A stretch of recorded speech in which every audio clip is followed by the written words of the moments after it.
And I hope everybody is still here and ready for the action to get underway because I am certainly excited. I don't know about you, Dania, but this should be a very, very entertaining matchup, and it's getting underway any minute now.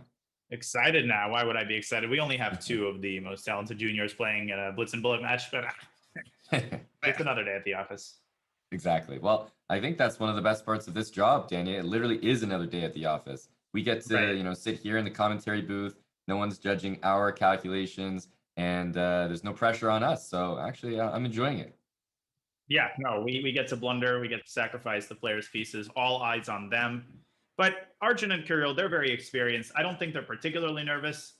I do think that, because of the dynamic and the format of these matches, a lot definitely is decided by the first few games, but we've seen some incredible turnarounds in the history of SCC and JSCC. So all sorts of comebacks are possible.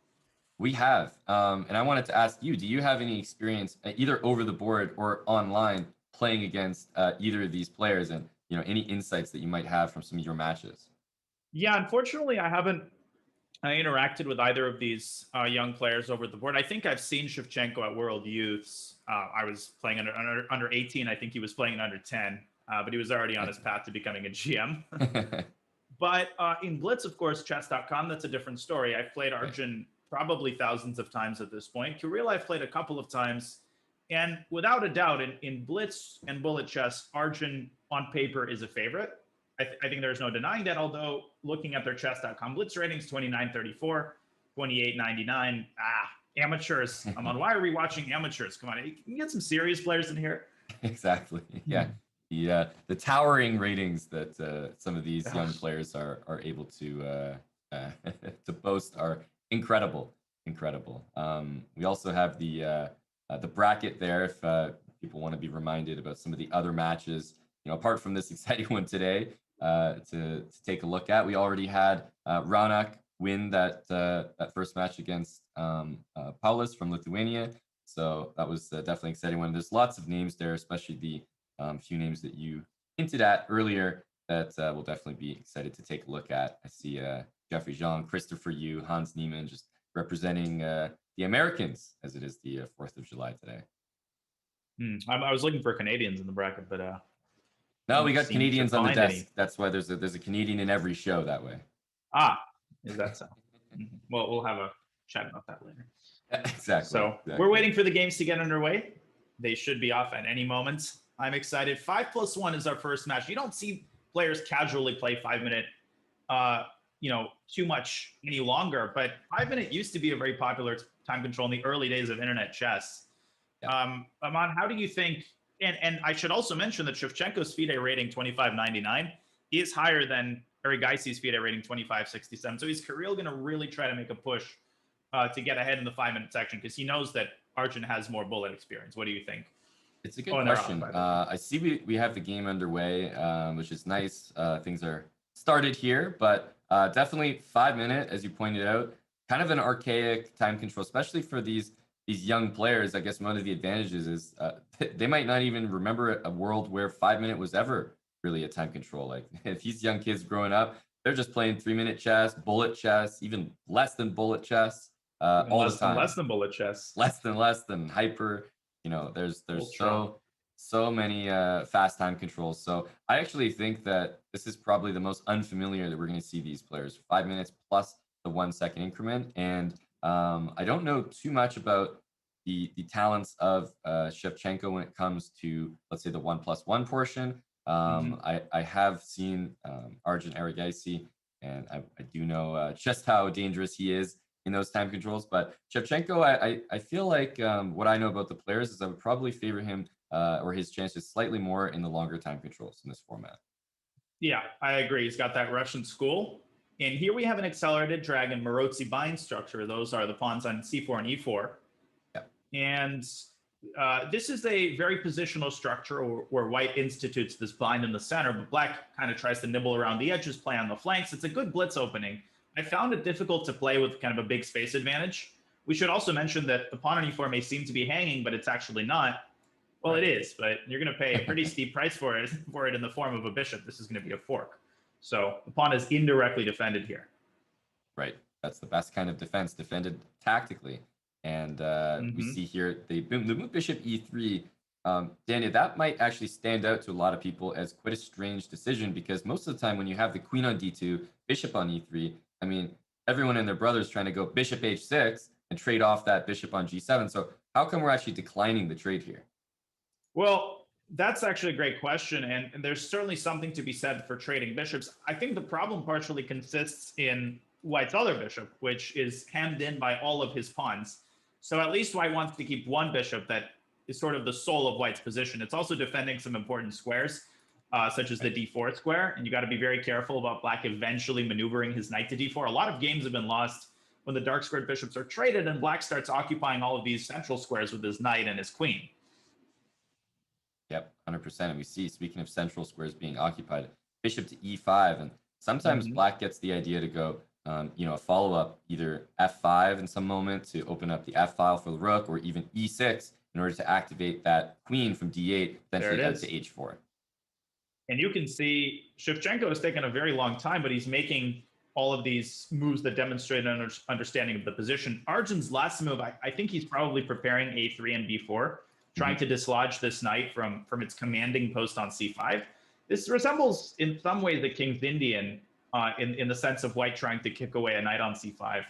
But Shevchenko definitely relying on the sort of immediate kingside tactics here, with queen h4 already being something that he's definitely going to eye here.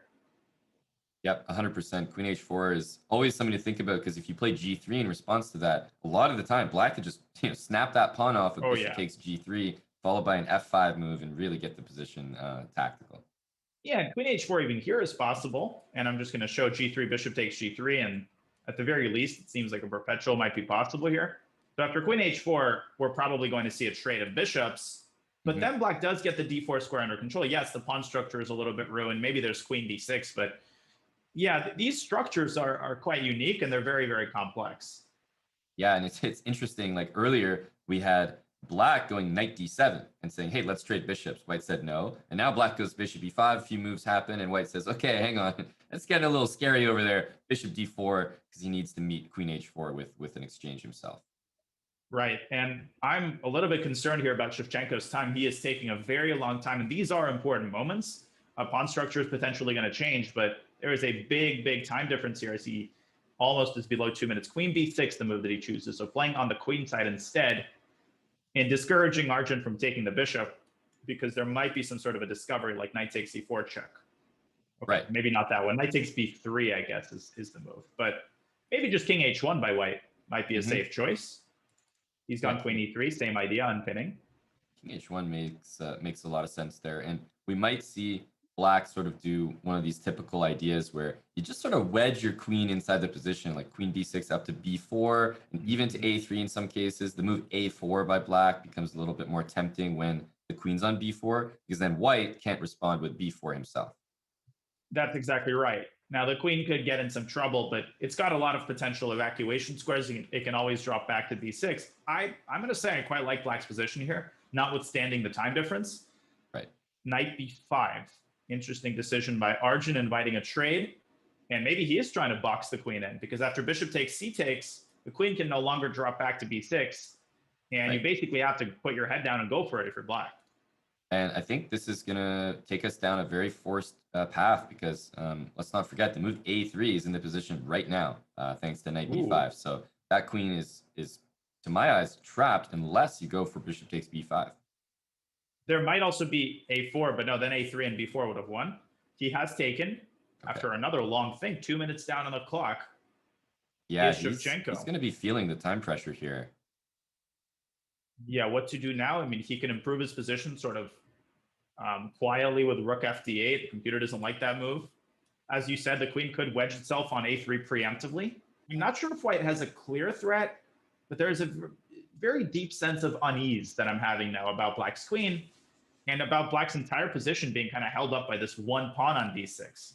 I don't know. Yeah, it's held up by one pawn on d6, and that one pawn on d6 almost looks like a weakness or a potential target for White. So it's not usually a good sign when the thing holding your whole position up is on an open file and your opponent can attack it.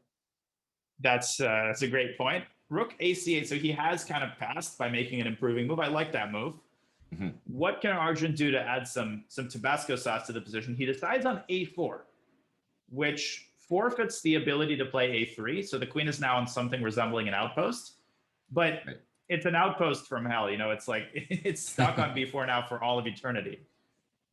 Yeah, it's one of those like, am I stuck in here with you, or are you stuck in here with me? That's exactly right. So white could play f4 and chase away the bishop. Wait, did I just make no? As I was saying, he made that move. I was about to make it myself. That's kind of funny. And this basically forces a bishop trade.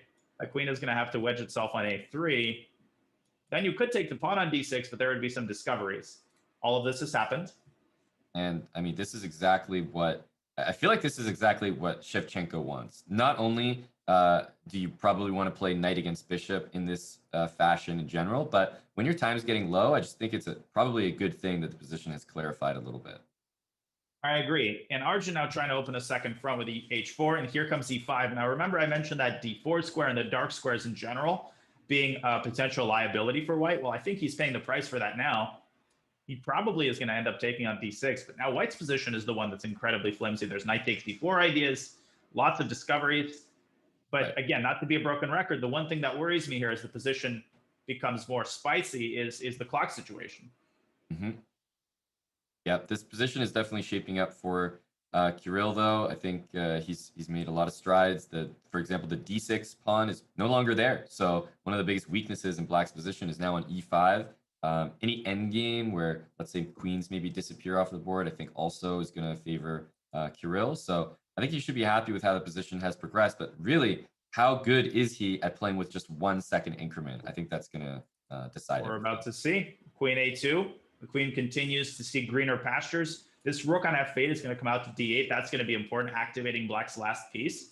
Now, Arjun, don't sleep on the idea of going h5, h6. You might see a lobster pincer mate because active as they may be, black's pieces are still stuck on the queen side. And now he's down to 14 seconds with some big decisions coming up. He goes rook c to d8, leaving the other rook stand sentinel over the king side. That does make sense.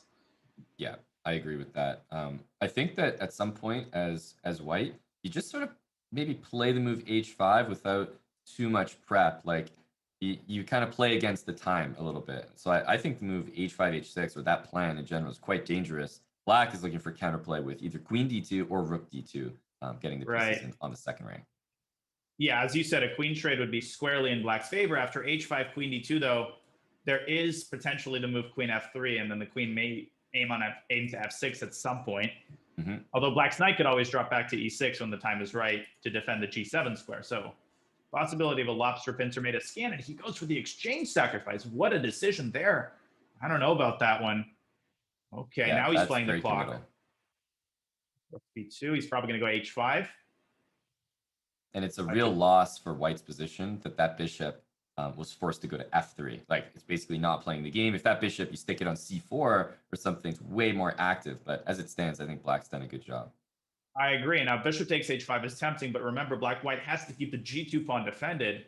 Black has a clear idea of activating the other rook and tripling on the second rank. Will he do it with 2 seconds? Gotta move. Oof, it's so scary now because now white can start to get active. Queen a7, I was about to say, so annoying. b6 is coming, but now the b3 pawn is hanging. Arjun might have to go back to e3 and reconsider. 2 seconds here for Shevchenko. Maybe, okay, he does it. He's got to move. Oh, he is not making a draw here. Let me tell you that for sure. Queen to d3, centralizing the queen. He loses on top. Oh my God, did he do that? He had 0-0. Oh gosh, this is where I get mega stressed out. 20 seconds still for Arjun. He's managed. That's a huge move, though. Well. What a move, Queen e1. Oh, this is a threat. That's a fork. Oh my goodness, what does white do? He and probably you should be hovering C6. Queen takes h4 here, and he does. There it is. He has a perpetual in his pocket. Will he go for it? He will. No, he won't. Oh, that's huge. He wants more. He still has these checks. Maybe go rook c8 and get the other rook involved. He's too principled. Yeah, there's no way he wants to draw now. Wow. I think Arjun got a little bit too excited there playing for black's clock. Now he's the one with 5 seconds on the clock. Yep. h4, creating squares. Oh, queen f4 as well. It's coming in hot, but still 1 second. Don't sleep on Arjun. If the queens are traded, I'm not sure who benefits with that pawn on b6. h3, what a move. H2, but what did that do? I don't know. Oh, I think look he at that just tossed eval it out cards. there. It's in the gym and getting a workout. Oh, Rook another draw on H3 the now. cards. White No, wants to Arjun is win. the one. Rook C1 though. Oh Another my mate three. He's goodness. gonna go Rook D3. Oh, Queen Uh, D2 wins. yeah, now this is done. First game. Oh, he's trying to go for the clock. Almost worked. It almost did. He had 0.2 seconds, but he resigns. That's gracious. Yeah, I was gonna say, like, if you're playing moves like Rook D3 and B8 equals Queen, are you really resigning after that? I can't believe that just Yeah, happened. you've already gone this far. You might as well throw in a Queen H8 check there. Wow, Exactly. Shevchenko takes the first game. Oof. Well, Danny, if this is any sign of things to come, I'm going to be thoroughly enjoying the Oh show yeah, today. me too. I think it is a sign of things to come. Both of these players are very combative. You could see Shevchenko rewarded for that incredibly gutsy decision with 1 second left. Yeah. Clearly he was winning, but he was far from being out of the woods with that B pawn rushing down the board. That was unbelievable. He literally made a move at 0.0 Right. and goes on to win that game. It's like super impressive.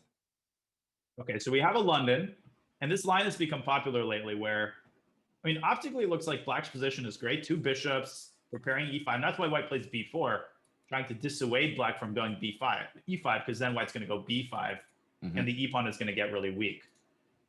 Right. Yeah, I think you bring up a good point. Is that if you just like look at the position, especially after B4, you might look at that C3 pawn on an open file, no less, and the 2 bishops for Black, plus just seemingly like White doesn't really have any major targets because the rook on E1 is attacking E6, but that's well defended by the bishop. So you look at the position, it definitely feels like it's in Black's favor, but you go a little further and you start to even look at that eval bar. You're like, why is it favoring White so much? Well, there's so many things like B4, B5, followed by even C4. And C4 is a really common idea when Black's played the move F6 because we have that weak E pawn. And if you were to take on C4, maybe the bishop would take. And suddenly that E6 pawn that I said was so safe is under serious attack.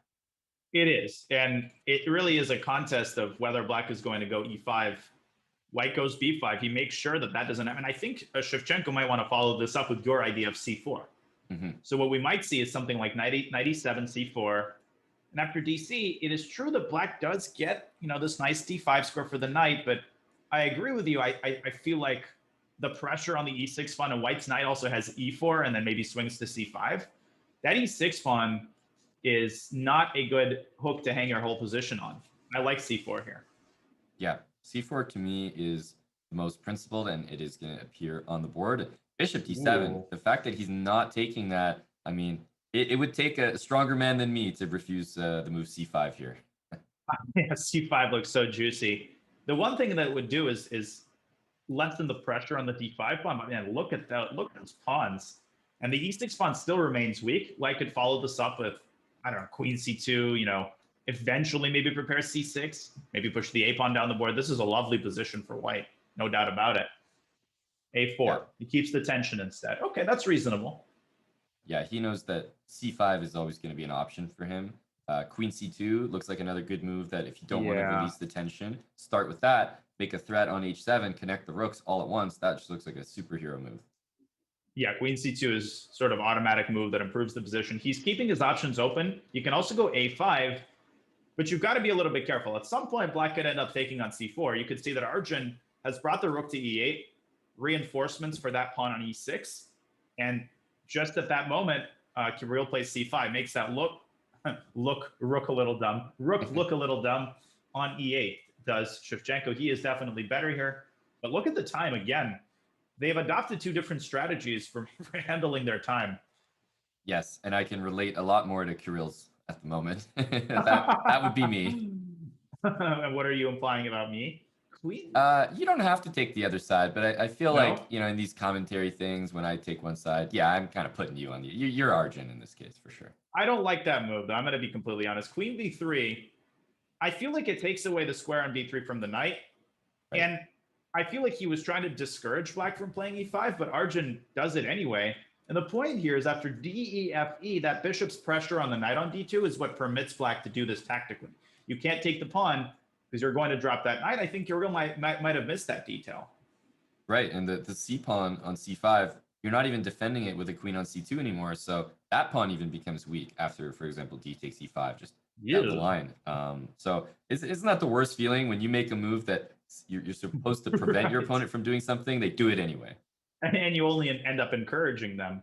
Yeah. D6, Kirill really trying to push his agenda on the queen side. I'm not sure it's going to be enough firepower, though, if the queen drops to d6 or maybe to b8.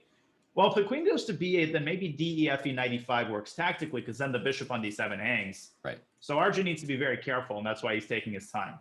And queen d6, he might be trying to go knight e4, knight c5 at that point, and Look utilize at you. the pin. Man, it's almost like you're a London system expert, but I've seen I don't it know, before. you're not. I mean, so you haven't done any courses on it or instructed No, anybody I in haven't done London. any courses that are available for premium members on Chess.com. Definitely not. That's somebody else. I think the name is also Aman, but that person's a grandmaster, well respected, streamer. No, absolutely. Not my co-commentator today. Nope, couldn't be me.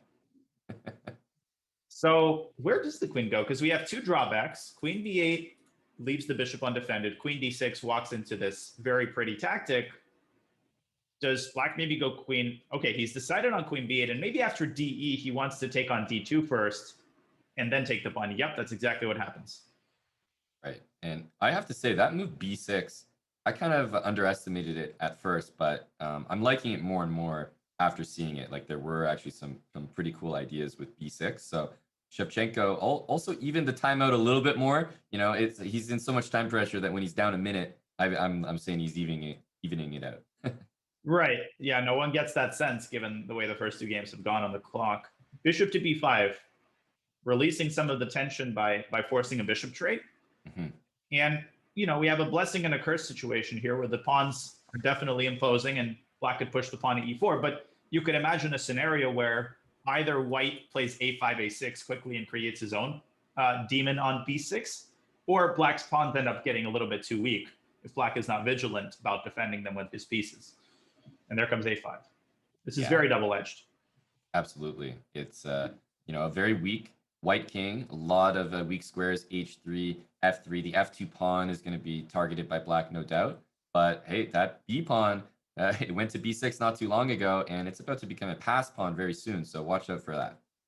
And Arjun very clearly swinging his knight to d4.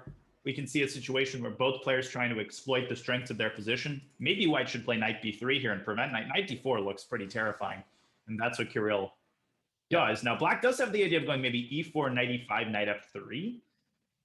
You indicated that square on f3 being so tender. Man, would you like a bishop on g2 here? Wouldn't that be awesome? Yeah, that would be it. And it's funny because we have a position where white has played g3, but he never actually had a fianchetto bishop. Right. It wasn't played to fianchetto. And that you're calling it, e4. So that idea is in play now. Watch out for knight e5.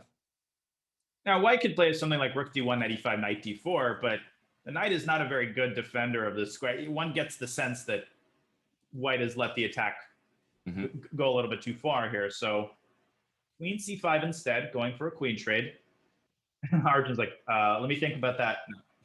Yeah, didn't take him long to say absolutely not. And now you can see the pieces maybe starting to coordinate on that square, f3 and h3. There's two weak squares like knight e5, queen h3, knight to g4 or f3. And remember, knight on f3, even if it's defended and you take back with the pawn, there's going to be mate threats on g2. Yeah, that's going to be a lobster pincer. Knight d5 using the tactics of the position.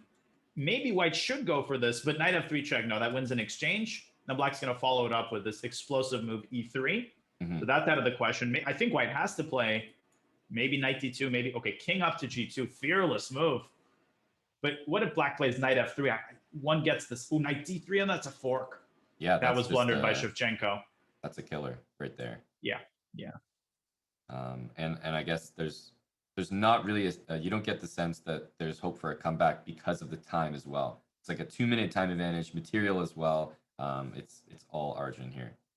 Yeah, rook takes f2. He doesn't even need the exchange. Using the knight as a tool. Queen h3 coming in. That should do it. Yep. There are a few things to check, like queen d5, and make sure you're not blundering the whole house. But he's calculated that well. Yeah, we've all had those games where we're waiting for our opponent to resign, and then Boom goes the dynamite. We've missed some sort of defensive resource, and evening out the score is Arjun Erigaisi. Right. Yep, that's a good point. We have a 1-1 match now, and he's switching it up a little bit. I'm trying to see the move order of how we got here, but yeah, actually he offered sort of going towards a Benoni position, but changing it up from that previous opening that they played. Yeah, it's sort of a hybrid between a King's Indian and a Benoni. More so Benoni than the King's Indian. And the one difference between the sort of mainline Benoni is after e takes d5, and these lines usually white takes with the e pawn, getting a slightly more symmetrical structure. And the Benoni, of course, traditional Benoni, white takes with the c pawn. And that's what creates that tremendous pawn structure imbalance and tactical potential here. White's just basically playing for a small positional advantage. Yep, exactly. Knight f3, intending to castle kingside, and as you said, play e takes d5, e takes d5, and really just say, look, I've got more space, and pretty much all my pieces, bar the bishop on e3 compared to the bishop on g7, are going to be superior to yours. Yeah, no, I've tried those positions with black and never had any kind of success with them. You kind of have to know how to grovel and, you know, maneuver around the edges. And once again, Kirill cratering the clock. Yeah. He's over a minute down after 9 moves. It just doesn't seem like he's too confident in these openings. He could also play e5, by the way, and close down the center entirely, but it just feels like he's playing this kind of position down a bunch of tempi, and this does not look appetizing. He does go e5. Yeah, I think there's also sometimes that feeling you get, especially in a blitz game, where you'd rather play a position that is potentially slightly worse for you, but with clear plans and maybe a bit more dynamic, where you and your opponent might play on opposite sides of the board, rather than play a symmetrical position where you and your opponent both know that white is slightly better. That's a great point. And black is trying to get such a position, but Arjun, with a very typical plan, he goes knight d2. This prevents black's knight from moving onto one of these two King's Indian squares. And he might follow this up with a move pawn to g4, which is both attacking and defensive in its nature, because it discourages black's really only active idea of f5, while also potentially preparing a kingside attack after h4. White can castle queenside here. That's not out of the question. Or the king could remain in the center, given that the center is totally closed. White is better. I agree. There's just no better way to put it. When you're looking at this position and there are plans like a3, b4, and also g4 and h4, plus white has more space in the center. I mean, white's just dominating on every side of the board, the middle, everything. And look at the clock. He's got 5 minutes on the nose. Then black, literally over double half his of time is gone. Oh, God. This is ugly. What does black do here? Well, I think there's no sugarcoating it. I mean, black's just worse, and I would stick to the plan. f5, like, let's punch that in, move the knight from f6, and just go for it. Yeah, I don't know about. I think he's trying to go b5, sort of Benko Gambit style, but there's so little going on the queen side that I feel like that just blunders a pawn. So he's probably going to move his knight from f6, but it might be too little, too late. White's already ready to play h5, and you'll often see this where now black will never be able to play f5, and moreover, white's going to get that knight to f5. I've lost plenty of games like this in my early King's Indian days. Yeah, and this looks very tempting for white. Knight f1, even immediately to go to g3, just to absolutely clamp down on f5. Because sometimes when you play h5, you know, black has this dream of going bishop f6, bishop g5. So maybe he doesn't want to commit it too early, or he wants his knight on g3 first. But knight f1 followed by queen d2, hitting h6, and knight g3 just looks like a fantastic plan. This is, I will be honest, this is close to being lost for black. And it's imagine saying that when it's, you know, locked up, it's pretty symmetrical, it's even material, and look at that eval bar. No, and the computer doesn't even fully understand the extent to which, in the long run, black has no play, and that's why Kirill, just out of complete desperation, goes b5. Yeah, which he was preparing. I like that decision. a6. At least you have some activity. It's clearly not good, but it's something. Absolutely. You might be tempted by the imbalance of a takes b5 here, giving up your h pawn and maybe going b4 next, and just at least the position looks different then. But because if you let this this pawn capture on a6, you truly are pawn down, and the e pawn supports d5. Sometimes in the Benko, you play b5, and maybe the d pawn becomes weak, But here, your bishop on g7 is locked up. There's no nice diagonal for you. So it's like all the good things from other openings are not here. No. And he does at 8 takes b5. There was a very famous game between Averbach and Spassky many years ago in just such a position. Spassky played this. Wait a minute. Before I launch too deeply into the story, bishop takes b5, I'm on. Something about that move smelled wrong. Yeah, I don't agree with Arjun's decision because actually now Black has a very reasonable position where things are locked up and he's got 2 open files on the queen side. White's knight on f1, kind of not looking too great. Like White still has the advantage, but I think Kirill should be happy. That was incredibly strange, to be honest. And yeah, bishop h6. I mean, Black had a 1-move threat, and after knight d1, the play has evaporated, and White is 2 steps away from checkmating Black. Now, as you said, the entire king side is locked up. And Black has full-fledged Banco Gambit-style counterplay. Now, yes, Black is still worse. The bishop is bad. But Black will take this any day over what he had. Yeah, there's no question. And the move f4, which might look like, hey, White's starting to attack, is a terrible move. Opens up the bishop from g7, gives away the e5 square. White would never want to consider something like that. And here we have f6. And, I mean, how's Arjun going to deal with the potential weakness on h4? Yeah, and ironically, White was the one supposed to checkmate Black on the king side. If you sleep on Black's play, it's going to be vice versa. And look at that pawn on h5. That's a nice little passer. Yep. Just chalk that one up for the end game.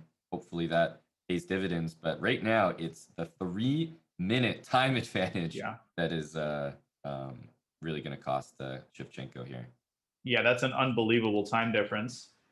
And to handle this position well, Black must be very precise. He doubles, maybe c4 at some point. But playing this with 25 seconds is, I'm very, very pessimistic about his ability to do that. And a5 now looks very strong for White. And if the knight moves, then you lose the second pawn. That might be an outright blunder by Shevchenko. There it is. Yep. And especially with time ticking down, not that it would help him to have any more of it here, but losing a pawn like that and not being even able to take a5, this is, I think, teetering on dead loss.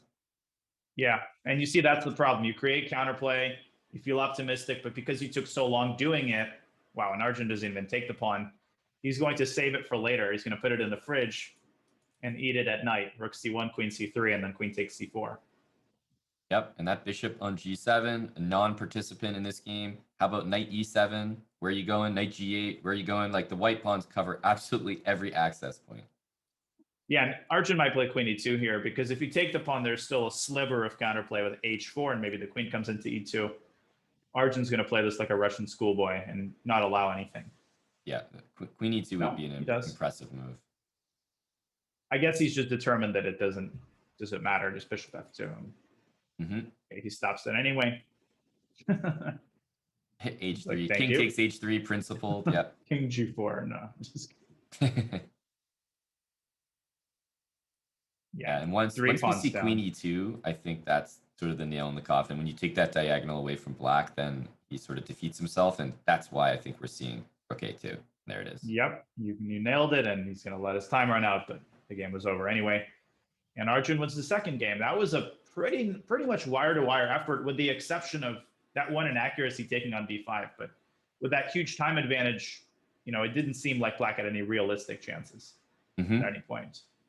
Yeah, and I think that the way that I'm seeing the match right now is that I would be very confident if I'm Arjun, because I'm seeing situations where if Shevchenko, he's down on time every game. That's a staple. So if he plays a great game, then he might win those, but he also might lose them. He can play a great game, but just be so far down on time that it costs them. And if he happens to blunder or get outplayed by Arjun, then the game is over for sure. So I'm just seeing so many situations where Arjun can win the games where he's even behind because he can use the clock. And of course, he's going to have games where he just outright, just outplays Kirill. Whereas the only way that Kirill seems to be able to win is, if he plays like a perfect game and manages his 1 second increment as he did in the first one. So I need to see more from Kirill, either on the board or just more speed overall, because this isn't going to be good enough in the long run.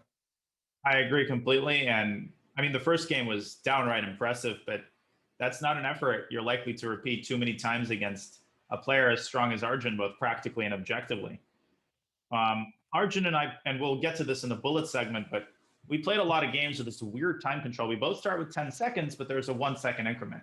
And it's a lot more time than you might realize because you generate 6 or 7 seconds with the first couple of moves. Mm-hmm. But at some point, we'll both be down to 2 seconds because of the practical problems that you have to solve. And so it's all about who can create more immediate problems in your opponent's like perpetual acute time pressure. And Arjun, I mean, he would kick my butt in that time control time and time again. His ability to make you calculate at the worst moment possible, the most inconvenient time, is unbelievable. And we're seeing that to some extent here as they've repeated the opening to the letter, surprisingly, because without a doubt, white is better here. But maybe Kirill will improve upon queen b3.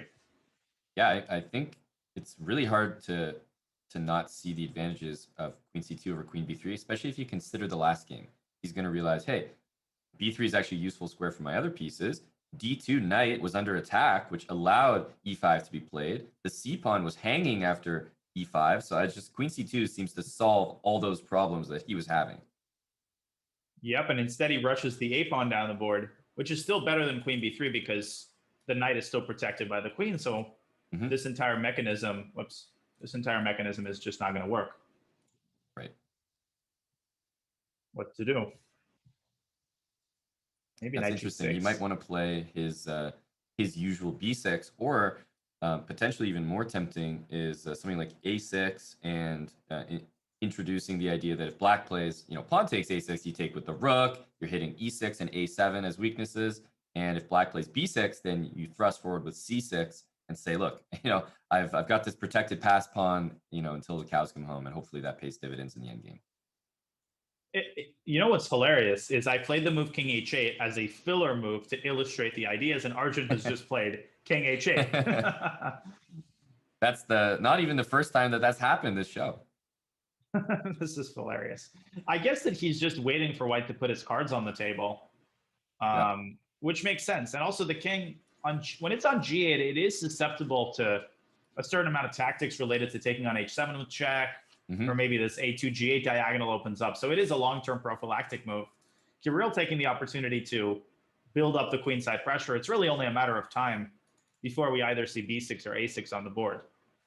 Yeah, I agree. And it would be a real shame for Kirill to not manage at least a half point out of 2 games from this position, because we all know that when we go into break, like he's going to look at that. And I don't think Arjun's going to be repeating this the rest of the match. So he's only going to have so many opportunities to capitalize on this position.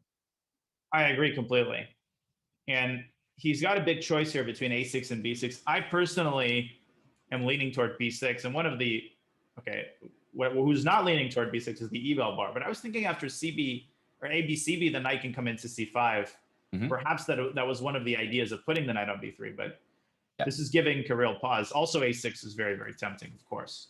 I think there's one thing that maybe like humans don't really like is a6, b6, c6, bishop c8. And you just get this feeling as white, like, okay, I've done everything that I can do on the queen side, and now black gets to have all the fun. He gets to sit there for the rest of the game, preparing e5 perfectly. And what is white really doing? Black's gonna go bishop g7, like knight g8, knight h6, knight f7. He's gonna play e5 in the perfect moment, and you just feel like you lost your spark a little bit. There's no play anymore. You're just waiting.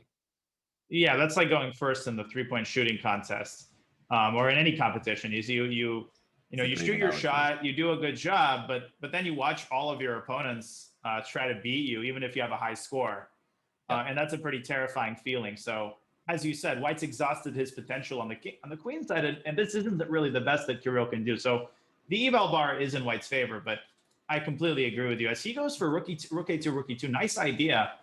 Potentially, even an exchange stack on e6 might be on the table in some positions.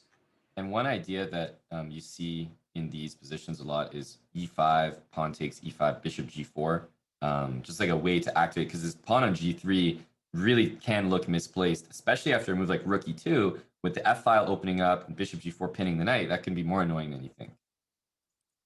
And instead, knight c8. I like the idea of e5, practically speaking. Now he's really consigned to the last couple of ranks, but now e5 is a threat. Black does have enough defenders on that square, I believe.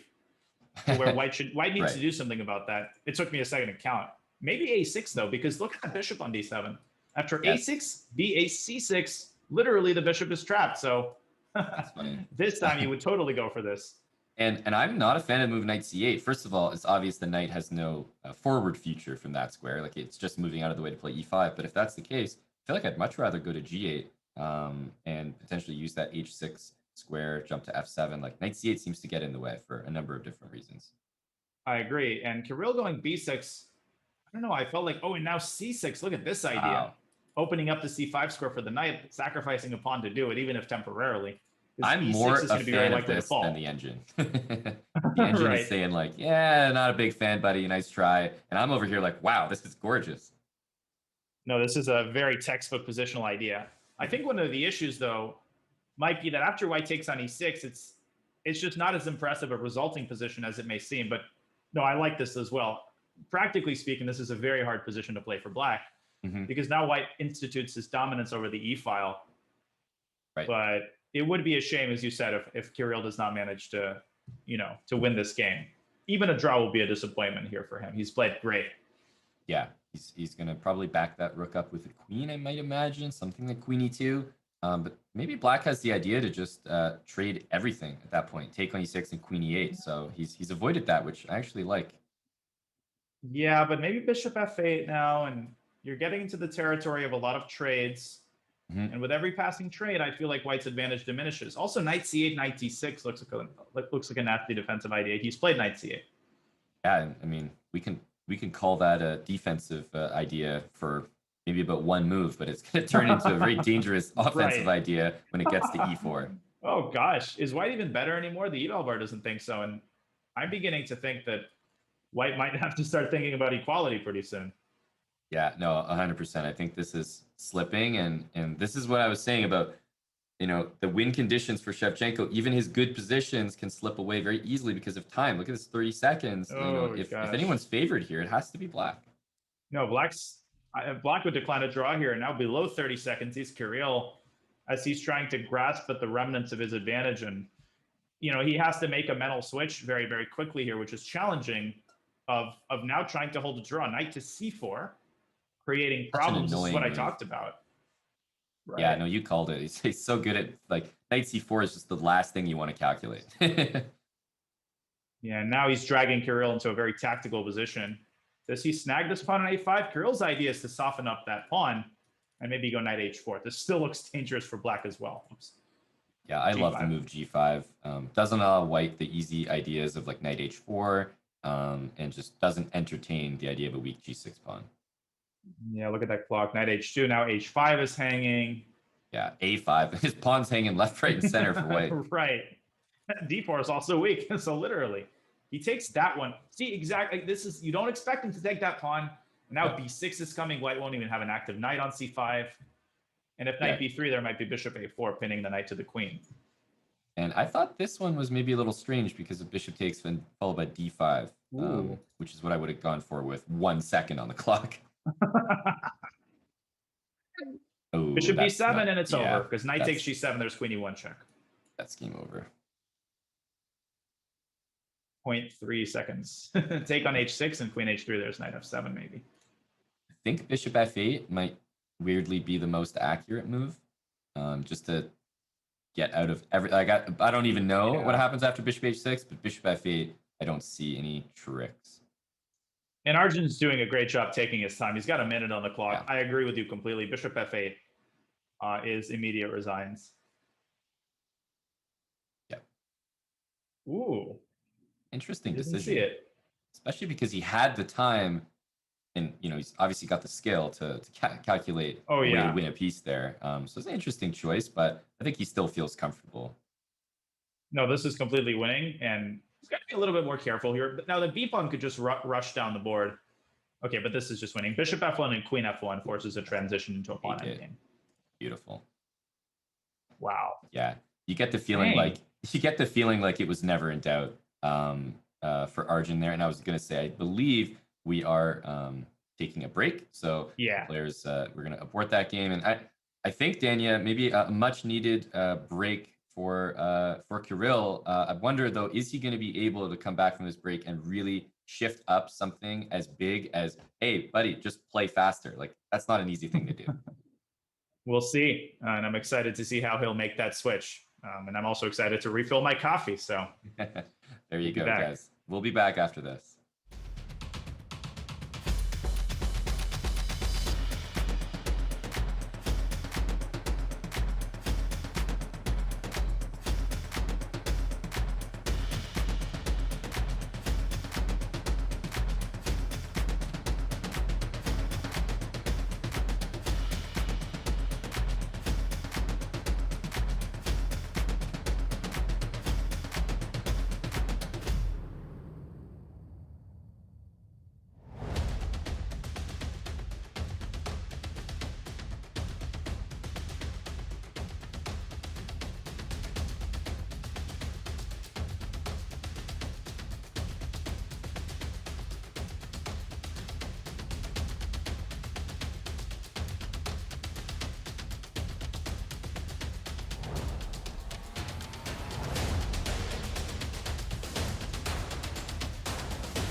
Chess is great for the brain, but it's also fun to play. And ChessKid makes it easy to have fun. Whether your child is a total beginner or a prodigy, they can hop on and find a well-matched opponent from around the world at any time. ChessKid is the safe, parent-approved way for your child to play chess online. ChessKid is educational. To kids, it feels just like playing, but chess is a great way to learn patience, strategy, and critical thinking. ChessKid features a comprehensive training program that guides kids to level up on their way to mastery. This curriculum is designed to work with Common Core standards and global educational guidelines. There are more than 50,000 chess puzzles and a whole library of entertaining videos that teach strategies, tactics, openings, and endgames specifically for kids. ChessKid is easy. Whether you're a parent helping your child, a coach managing dozens of kids, or a school of hundreds, ChessKid helps you organize your students and monitor their progress. Each child receives a weekly report card that shows how many lessons, puzzles, and games were completed. You can also organize kids into clubs and send them messages. ChessKid is the online home of scholastic chess for thousands of kids, parents, schools, and coaches. Signing up is free and easy, so what are you waiting for?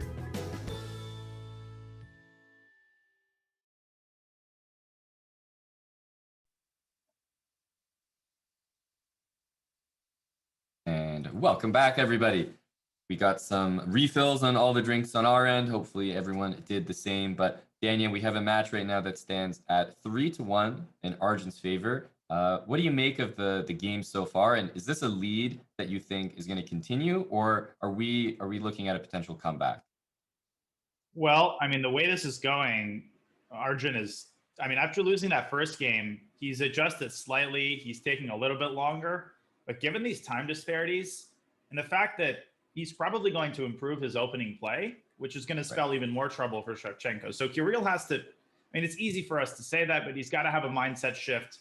He has to speed up by an order of magnitude if he wants to stay competitive in this match. That's non-negotiable in my view.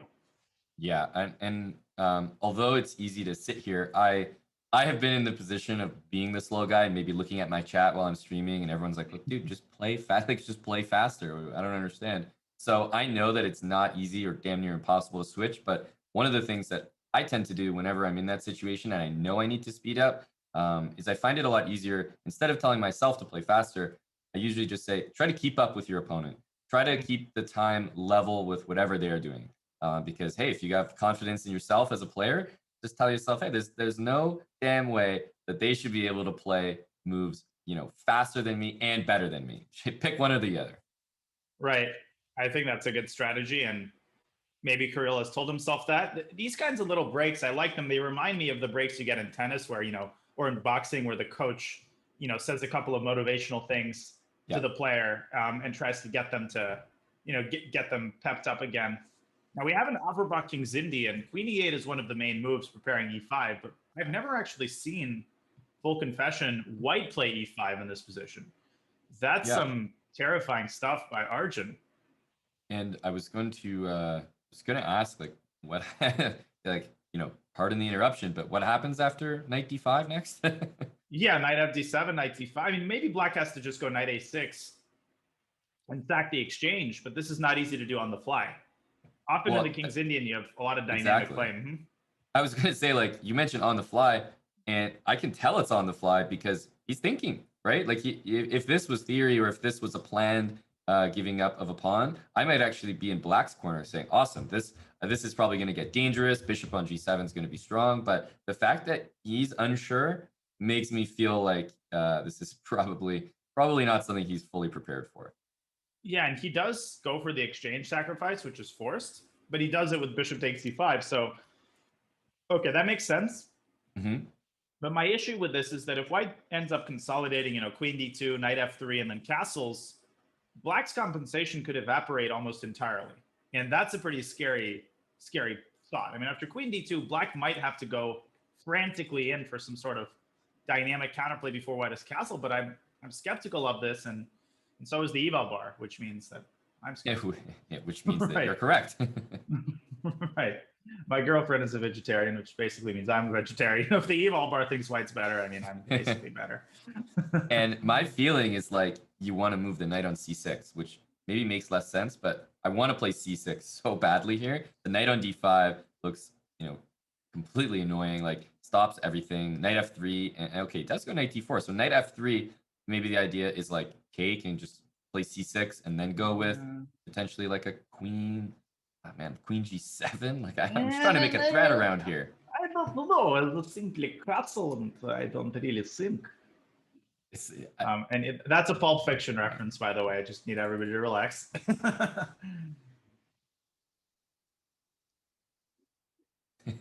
Yeah, I mean, you're gonna stir up some front page Reddit posts like that, Danny. Right, exactly.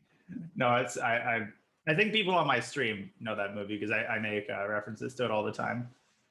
So, okay, so speaking of references, and I was like, I don't know where I'm going with this. I guess I like what Kirill is doing here. Queen e3. What is he planning after rook e8? I think he might have like actually forgot that there was a queen on f8, which is like fair. Right, and of course now bishop h2 is the threat. White's wasted a very valuable tempo, which has helped black get the rook into the game. And how good are these queen moves? Because knight e6, h6, like queen's almost trapped. Yeah, knight d3 also is an idea. Now black is better, probably. I like knight d3 because it hits the b2 pawn and prepares ideas like bishop f4. He's got h6, though. If you can do it with tempo, Daniel, I don't think you're going to be complaining. Knight d3 is screaming. Yeah, it is. We would have had protests in the streets had knight d3 not been played there. Yeah, I would have been leading them. Right. I would have been not far behind. But bishop f4 is again begging to be played. You know, the problem, though, where is white's queen going to go? I guess queen d1 and queen b3 is Arjun's idea. And you've got to be very careful about a situation like this where all of a sudden the queen gets free and black's initiative is still very fragile. For that reason, Kirill with queen b4 trying to involve all of the pieces, all hands on deck here. Yeah, the queen b4 is kind of a remarkably patient move when you have all these minor pieces and you've been attacking the queen nonstop and you have a way to continue doing that to sort of switch gears and bring another piece in. I really like the decision. Right. I'm actually not entirely sure what white should do here. Black is not against an endgame if it means winning both of these pawns.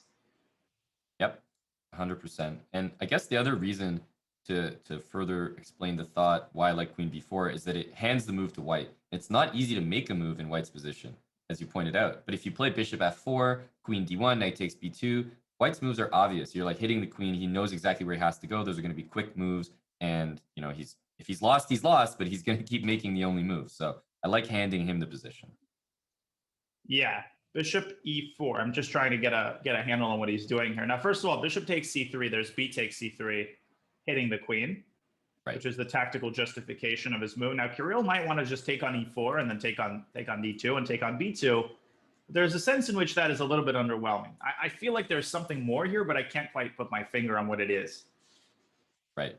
Yeah, bishop c3, b takes c3 is the annoying one. Otherwise, that would be maybe the first consideration. So if it's not bishop takes e4, I mean, something like either knight or queen takes b2 maybe has potential. Okay, so he's taken and gone queen takes c4.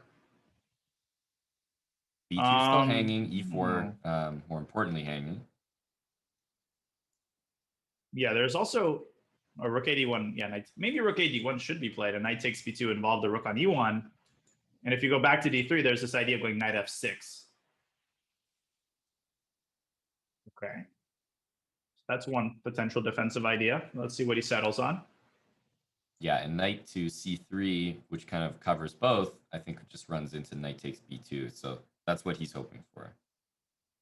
He goes knight g3, which covers up the potential for some sort of sacrifice on h2. And I honestly feel like black's play is fizzling out. To be honest.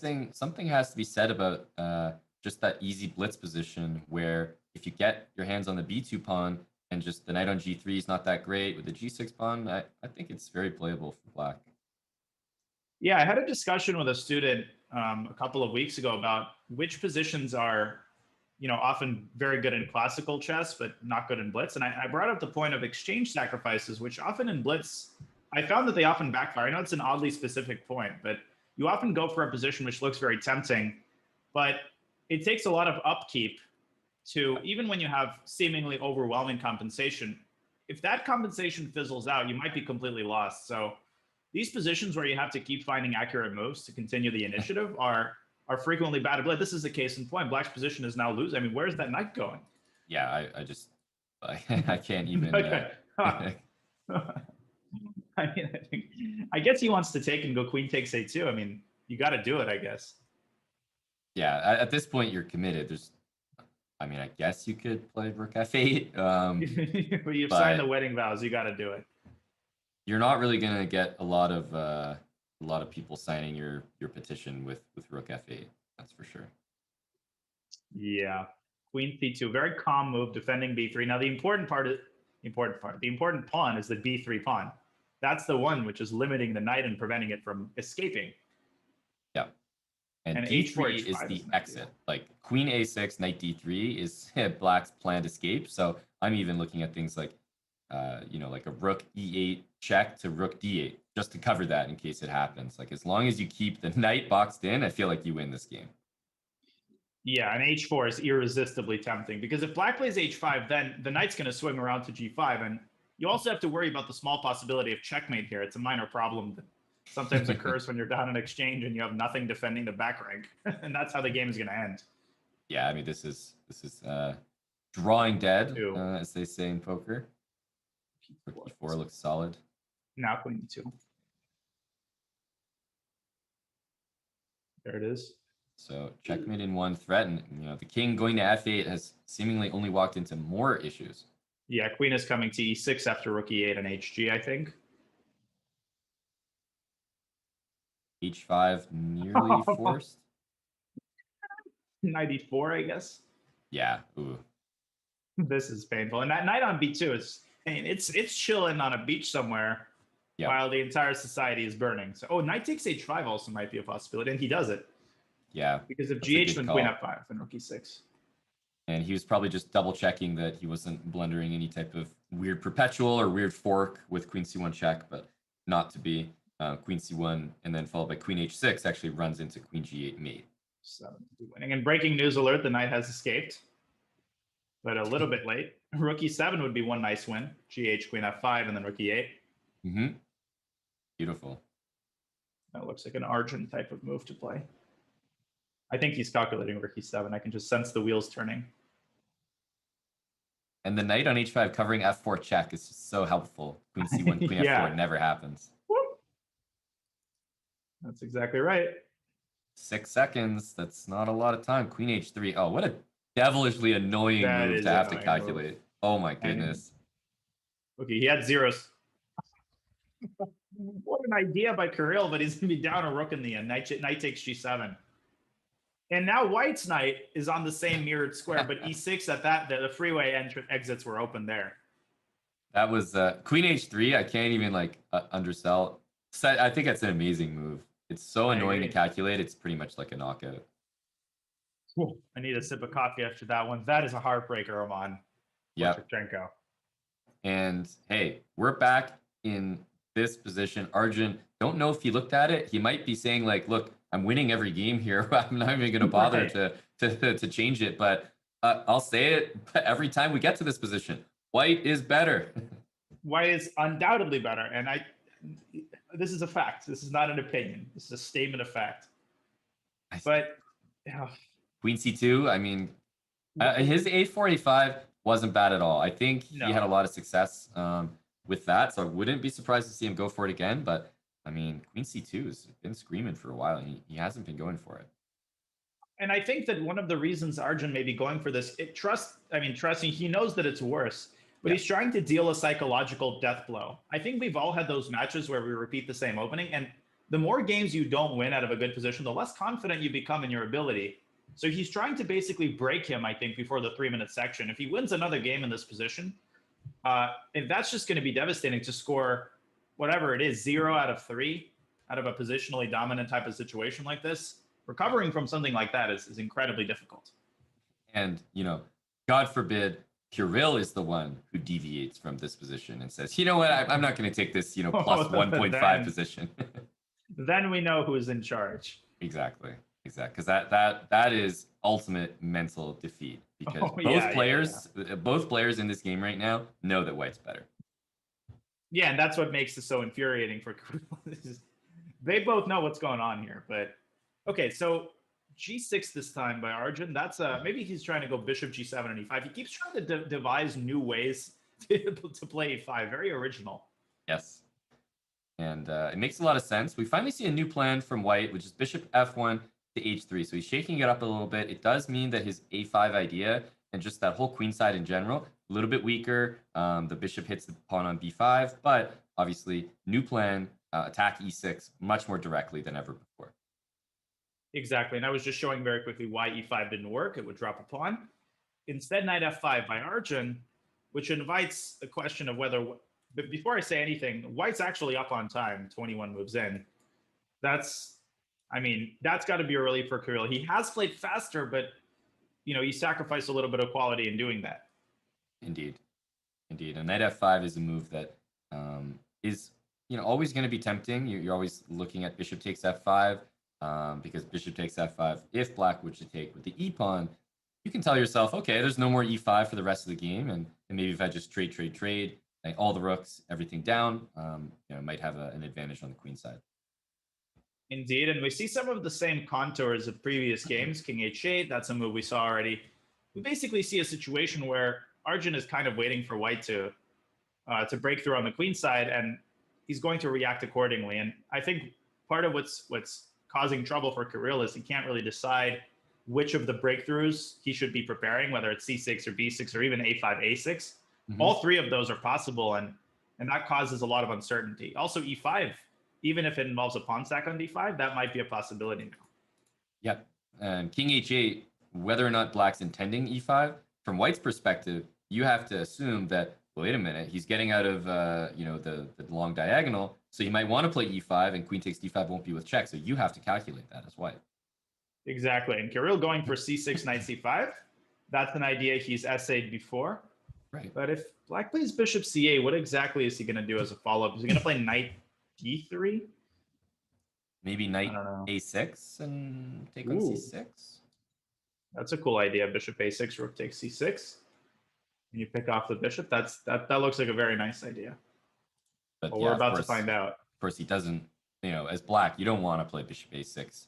You don't have to. So it actually does such a great job from c8, guards e6, and I think he just wants to play e5 as soon as possible.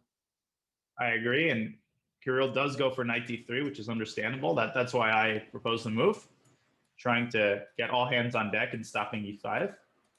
Makes a lot of sense. f4, also potential square to pay a visit to, attacking e6, and also attacking d5 in a way, because there's the pin on the c file there. Right, and once again, Arjun pushed to his back foot. But this is exactly the situation where we've seen Kirill falter. Mm-hmm. This time, though, it just seems like he's got black in a vice-like grip. It does. I still see some potential with f5 and knight e4. Mm-hmm. It just seems to be not quite, knockout winning, but you're really pushing the envelope here as white. However, f5, such an easy plan for black to execute. Even though it's coming, knight e4 is annoying. It's incredibly annoying, and that bishop on h3 kind of looks dumb now. White exploiting the weakness of f5, but it just seems like the knight on e5 isn't quite as effective. Mm-hmm. Black's getting more bang for his buck with that knight on e4. It's wreaking a little bit more havoc on white's position. Indeed. And I wonder is, just something like f3, how black might handle that. Maybe knight g5, I don't know. Knight c3. Kirill's move, cementing that other knight on e5. I feel like I like this move. It's a nice one. Arjun chasing the rook away. And we will see some, so knight d7, and he's saying, yes, please. Give me that d4 pawn, and I will but wait a second. All day. He's just allowed bishop takes c5. I feel like that, and then maybe d4. I feel like that may have been an impulsive decision by Kirill. Yeah, because even knight h5, which you think you're getting the bishop, black is going to be even more encouraged to play bishop takes e5, and I feel like that's exactly what he wants. f4, d4, everything opening up all of a sudden. I believe Elbar hated that move, but you see the point. I mean, again, he's lost control of the game, and now it's anybody's game.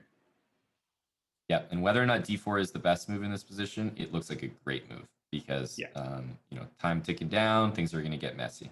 Oh my God, rook takes c4, and I think queen d7. And that wins, because rook g8, there's knight f6. And hero rook on c2, covering f2, so not even like fg3 is going to throw you off the scent. Wow. And the reason I saw this is because of the eval bar, make no mistake. I completely missed this initially. Will Kirill see it? I think he will. I think he's taking quite a bit of time here. I think he has his eyes on something. Well, he might have his eyes on the fact that f takes g3 looks really annoying. That is also true. There is an alternate explanation. He's missed the win. I have officially jinxed him. Now d4 looks even stronger. Yeah, d4 looks great.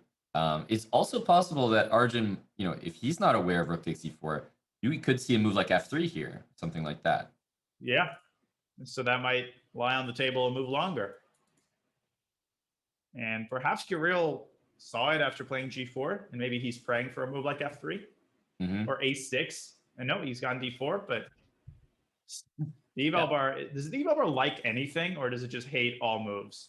But now f3. The eval bar is just rook generally c3. cynical. And again, this tactic is even better now. Now he has a much better chance of seeing it, in my opinion. Yep. Yeah, and he spots it because he's been invited to sacrifice a rook. Way more logical when your queen's under attack and you need to reply to it.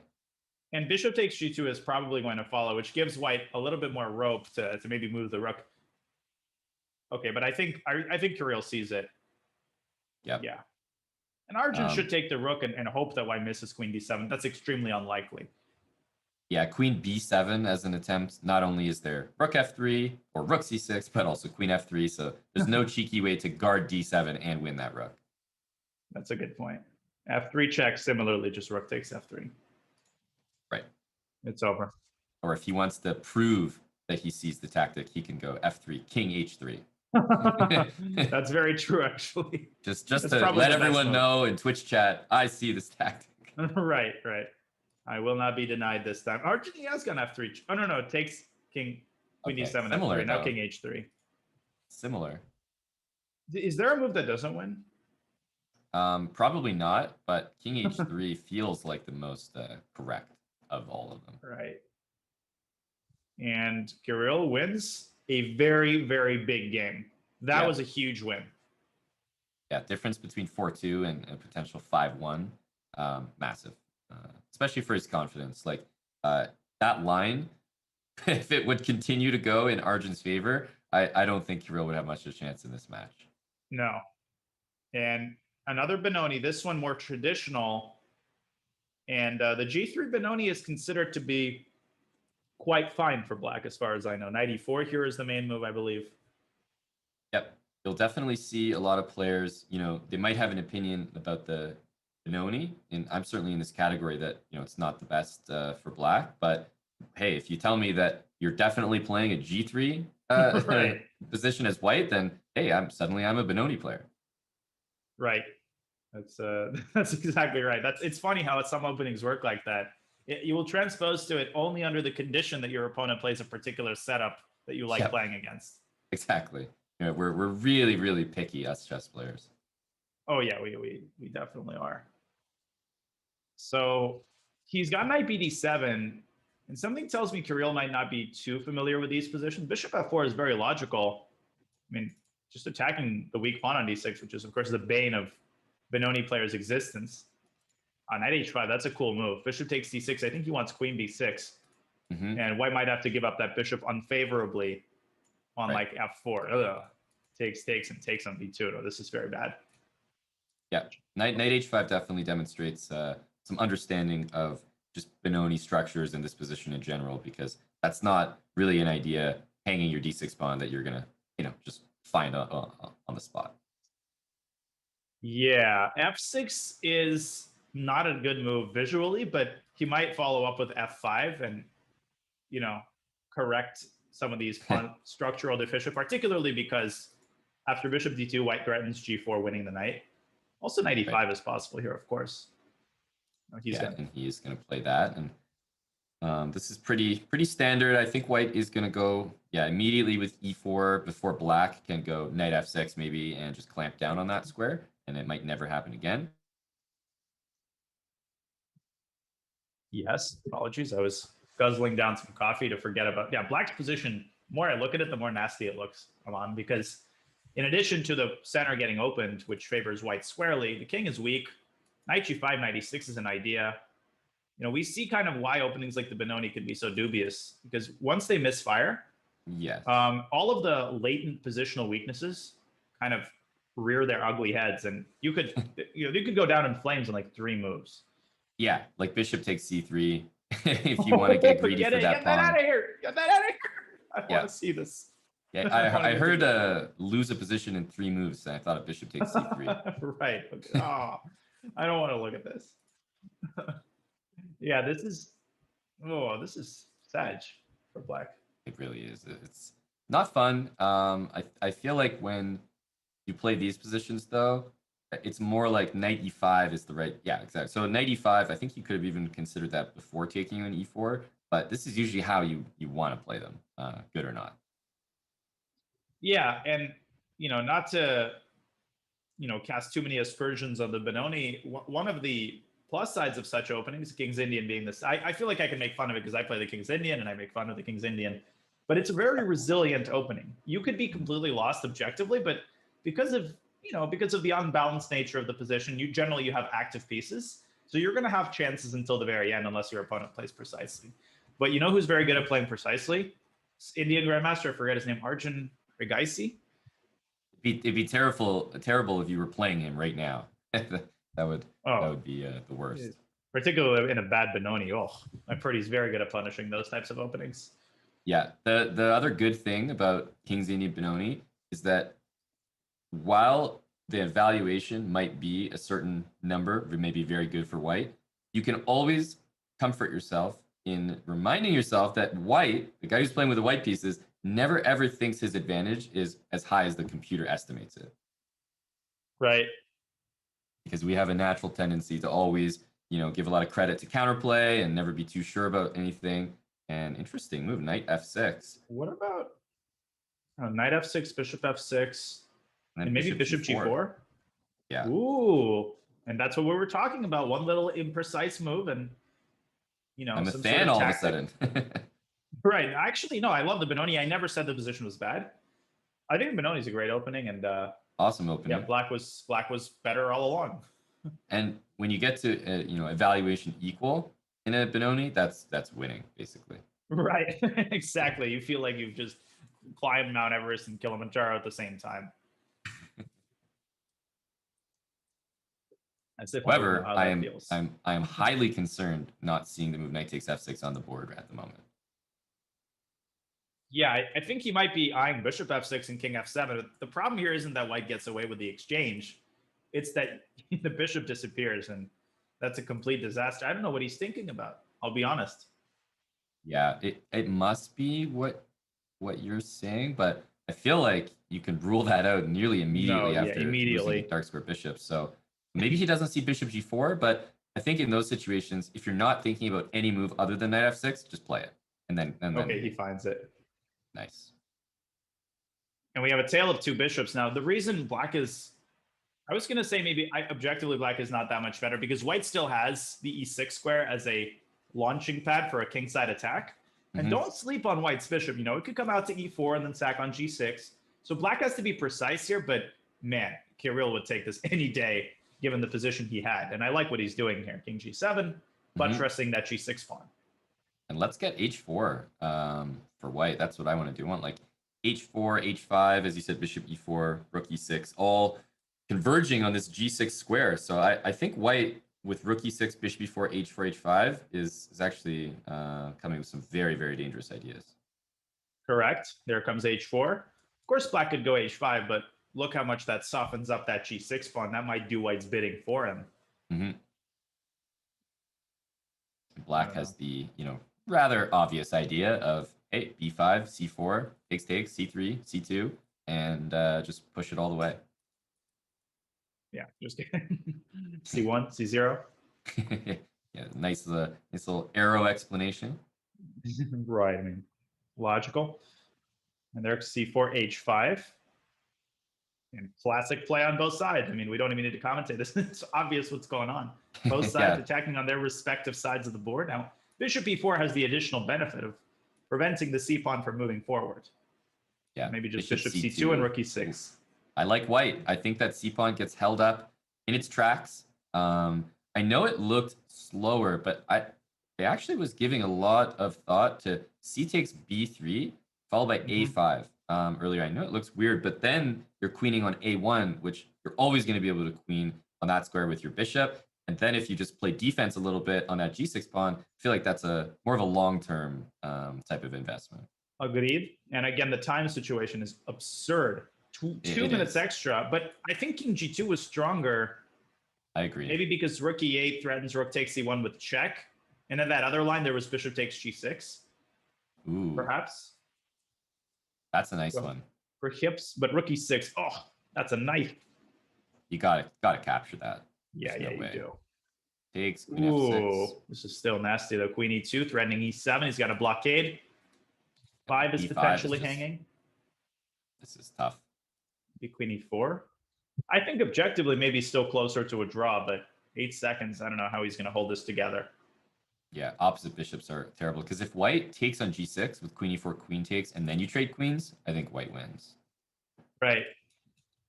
Reconnected passers should be enough. And if king g7, then e7 comes. No, now queen a8. Oh, this is winning. Queen a8, queen b7, f5, and queen e4.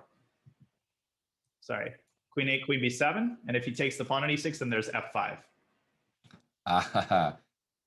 Yeah, this is going to be particularly, and queen c8 is just going to walk. Oh, look at the staircase. That's a nasty little tactic, and e7 is over. Can I quickly show that Please. main line? Yeah, that was a fun one. And the speed with which he found that is absurd. Because it's easy for me. I'm watching from the side, but the point is after king takes e6, white shoves this f pawn down. And it's a funny situation. The king is hemmed in by his own pieces.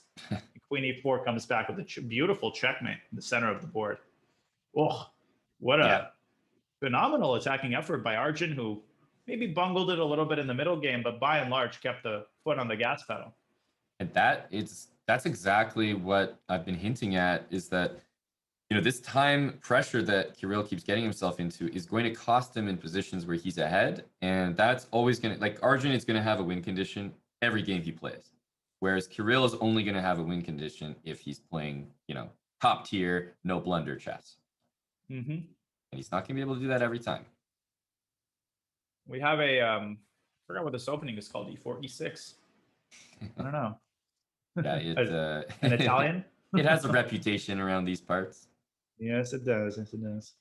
Yes, of course. Okay, this line is one of the possible variations. Close center position. It's a win hour. And I've lost a couple of games with black in this line. I lost to some dummy named Fabiano Caruana. And Dennis Boris. Yeah, I have 0 out of 3 in this variation. And part of the reason, how do you understand this? Well, black does have an idea of eventually opening up the king side, but that could also backfire because white has 2 bishops and black has some structural issues. If he pushes the f pawn, then the e6 pawn is going to be very weak. White, on the other hand, has a lot of pressure down the b file, so he eventually wants to get the rook to b1, maybe get an attack going. A lot of games end in draws in this line. And knight e3 is so tempting. Well, I'm my block is preparing f6 and then try to activate the knight. But I think maybe f6, knight takes d5, followed by e6. Okay. But who you think you are, Aman Tal? Actually, no. That it could be the furthest person in chess to describe me. So far away from any type of aggression. So I save it for my commentary gigs only. Don't underplay yourself. You've crushed me in some samish games that resembled the finest traditions of the magician from Riga. Especially our game from Philadelphia in 2013. That was one combative affair. Oh yeah, I think the fans were really clamoring at the rails for that one. Do you remember when I had to push away some of the fans that were so zealously monitoring that 17-move draw that they were literally leaning on me? Yeah, no, definitely that was one of the highlights of the tournament. That's why the organizers keep contacting me every year to return. I did get a GM norm there, so all's well that ends well. Yep, and I beat Jeffrey Zhang at that tournament for the last possible time in my life. Was he already? Yeah, he beat me a year after that. Oh, he was in FM. And while we're chatting it up here, blunders a rook, does Arjun, and it's over. Because after queen takes d2, queen g7 is over. There's not many times where you have just like a rook hanging on the back rank in your own position, right in the middle of the game. That's super rare. Well, some genius put a knight on g, set up the pieces for the next game. And of course, I'm giving him a hard time. The idea of knight g was very transparently clear. You're right. The reason these blunders sometimes happen, Aman, and I think you'll agree with me, is when there is an unorthodox or unusual piece construction, and you're, as you said, you're not used to a piece being hanging on move 20 on f8. You're used to the back rank being protected. Yeah. almost would never happen. And white at this point is just like pretty much cleaning up here. hunting. Yeah, she's like one Rook rook, E3 two traps the rook. queen. Oh no, it's a disaster. Gosh. This is an upset. Sorry, and I'm not trying to laugh at Arjun here. It's just you don't see this every day. This kind of Oh no, you don't see two rooks and a queen being hung in 4 moves from a player of his caliber. I mean, he's up 5-2 before that game in this match, so he's clearly of a different class than one to hang what he just did. But when it rains, it pours. And there comes E5 again. And I wonder if Kirill looked this up during the break, or if he maybe forgot about it, because it appeared in the game they played here that Kirill was ultimately better, but it's only because Arjun made that one sloppy move, Queen E3. Yeah. And they're repeating the line.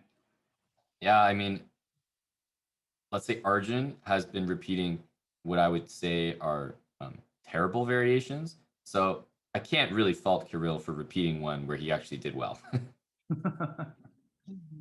And knight d4, this one? Did we see this one the first time? Yeah, this knight f3 takes c6 was what we saw last time. We I saw think something like this. Yeah, but I don't like this for black. Knight c3, knight c5, castle, bishop f5, and then we will undoubtedly see a much better move than queen e3. No, he's going to repeat it out of principle. Hey, he won the last game. It must be good. Right. Yeah, I had a student, longtime student, when I started with him, we would have these giant arguments. He would play like d4, c5, d5, f5. I was like, you need to change that opening. Yeah, but I've won 5 games in a row. I said, just because you won a game doesn't mean the line itself is good. That distinction needs to be made sometimes. And speaking of distinctions made, knight e3, that's a new move, curbing the development of the bishop, perhaps. Yeah, I think he realized bishop f5 seriously was annoying in the last position. He says, yeah, that's not happening again. This is almost lost, I think, after bishop e6. Where is black's compensation? Well, I don't think it was anywhere in the last position either. It's just queen e3 was such a kind of goose egg of a move. But without blunders to assist black's development and like give him 4 or 5 tempi in a row, I agree. It's just white bringing rooks to completely open files and initiating trades. Yeah, in the opinion of international master Mnatsakanyan, white is up in exchange. Did I tell you that story? I'm gonna go with no, actually. Should I tell it again, or am I talking too much? Well, you wouldn't be telling it again to me. Okay, fine. I'll be quick, I promise. Since we have a lull in the action, it seems like Arjun is handling this. This is an old Soviet story that dates back to a world championship match that was going on, I think, in the 1960s. I think it was Spassky, Petrosian, but I don't remember. And the reporter, the newspaper reporter for the main Russian newspaper assigned to cover the match, did not play chess. And so, the cover, this is a true story. So the coverage for the match was a little bit odd. You could tell the reporter didn't know what was going on. But she was asking the local experts who were hanging around the tournament, the match venue, for their assessment of the position. So at one point, one of the games was adjourned, and the reporter was writing a newspaper article about the state of the position, right? So she asked the local commentator, international master named Eduard Natsakanyan, what he thought of the position. And he started his assessment by saying, well, black is up a pawn, right? Which is the factual. And then he went on to say, well, white is compensation, blah, blah, blah. But in the newspaper report, because she didn't understand that that was a matter of fact, the report started with, in the opinion of international master Eduard Natsakanyan, Petrosian is up a pawn. And it's supposed to be funny precisely because it's not, that's the one thing that's not opinion. And so Russians, when they talk about positions where one side is up a pawn, they will often say, you'll hear this all the time, like most Russians know this reference. Oh, in the opinion of I am Natsakanyan, white is up a pawn. So that's why I said, in the opinion of I am Natsakanyan, white is up in exchange. And see, I'm educating the crowd in Russian chess sayings. That's great. That's an amazing story. I think it's way funnier if you stop using that guy's name. You could put anyone's name there. I'm sorry, that's his name. It's Armenian last names. Yeah, and I'm pronouncing it awkwardly because then if I was speaking in Russian, Mnatsakanyan, Eduard Mnatsakanyan, but here I have to have the American lilt. In the opinion of, Morning Duck in Twitch chat, right. But white is up the exchange. You can put anyone in there. Yeah, but But wait a second, come on. What is bishop g4 here? Is that a bamboo stick move? And then in the opinion of me, that would be a bad move. Well, in my opinion, this reminds me of Tilburg. No, I think black is all of a sudden back on top. What did Arjun just do? He allowed this bishop g4 move, but look at the domination that black has in the endgame. Yeah, this bishop, I mean, ooh, wow. Ooh. A4 is a tough looking move to play. I'm impressed that he was able to play that move because it looks like every pawn is going to be falling here. Potentially. Turn the vacuum cleaner on. Now, if you take too quickly, you might be allowing something related to rook d3, but then even here, rook c2, and the knight drops back to c5. Mm-hmm. Ooh. He's got rook b2, trying to take that pawn on better terms. And guarding e1 is also so important that rook on f1 is currently entombed. Maybe rook b1. Yep. This happened again. I was trying to make the move and he played it. Yeah, you got to be quicker. What can we say? Can you play rook takes b3? Yeah, didn't work. Yeah. Too quick that time. Yeah, exactly. Well, it happened. So, I mean, this is 0.00, but in my head, this is so far from 0.00. Yeah. I want to say, like, of course, we have a nice opinion that black is doing very well with the king invading. But when I say far from 0.00, I mean that maybe black won't win it, but certainly someone is going to win it. Yeah, this is 0.00, and I'm Justin Trudeau's main competitor. I mean, this is not. Well, I think the one thing to bear in mind is as the position opens up, all it takes for the rook to help create a pass pawn on the king side is one little infiltration to d7. So black has to be careful about how to manage this, but something like b6 threatens knight takes a4. Yep. I don't know. Yeah, b6 is. I'd rather not lose the b pawn. So something like b6, knight takes a4, and then start pushing the a pawn. But there's going to be bishop d7 to follow, and white's not without his chances. Yeah, I meant like, what do you call somebody who's opposition to the leader? Main opposition. Yeah, I don't think you were making that a one chess was a reference miss. there. Sorry, that was a miss. Okay, so rook d7, I guess will come, and it's going to be a battle between the rook trying to mop up pawns and black being able to pave the way forward for the a pawn. Mm-hmm. Who's going to win that battle? We will see.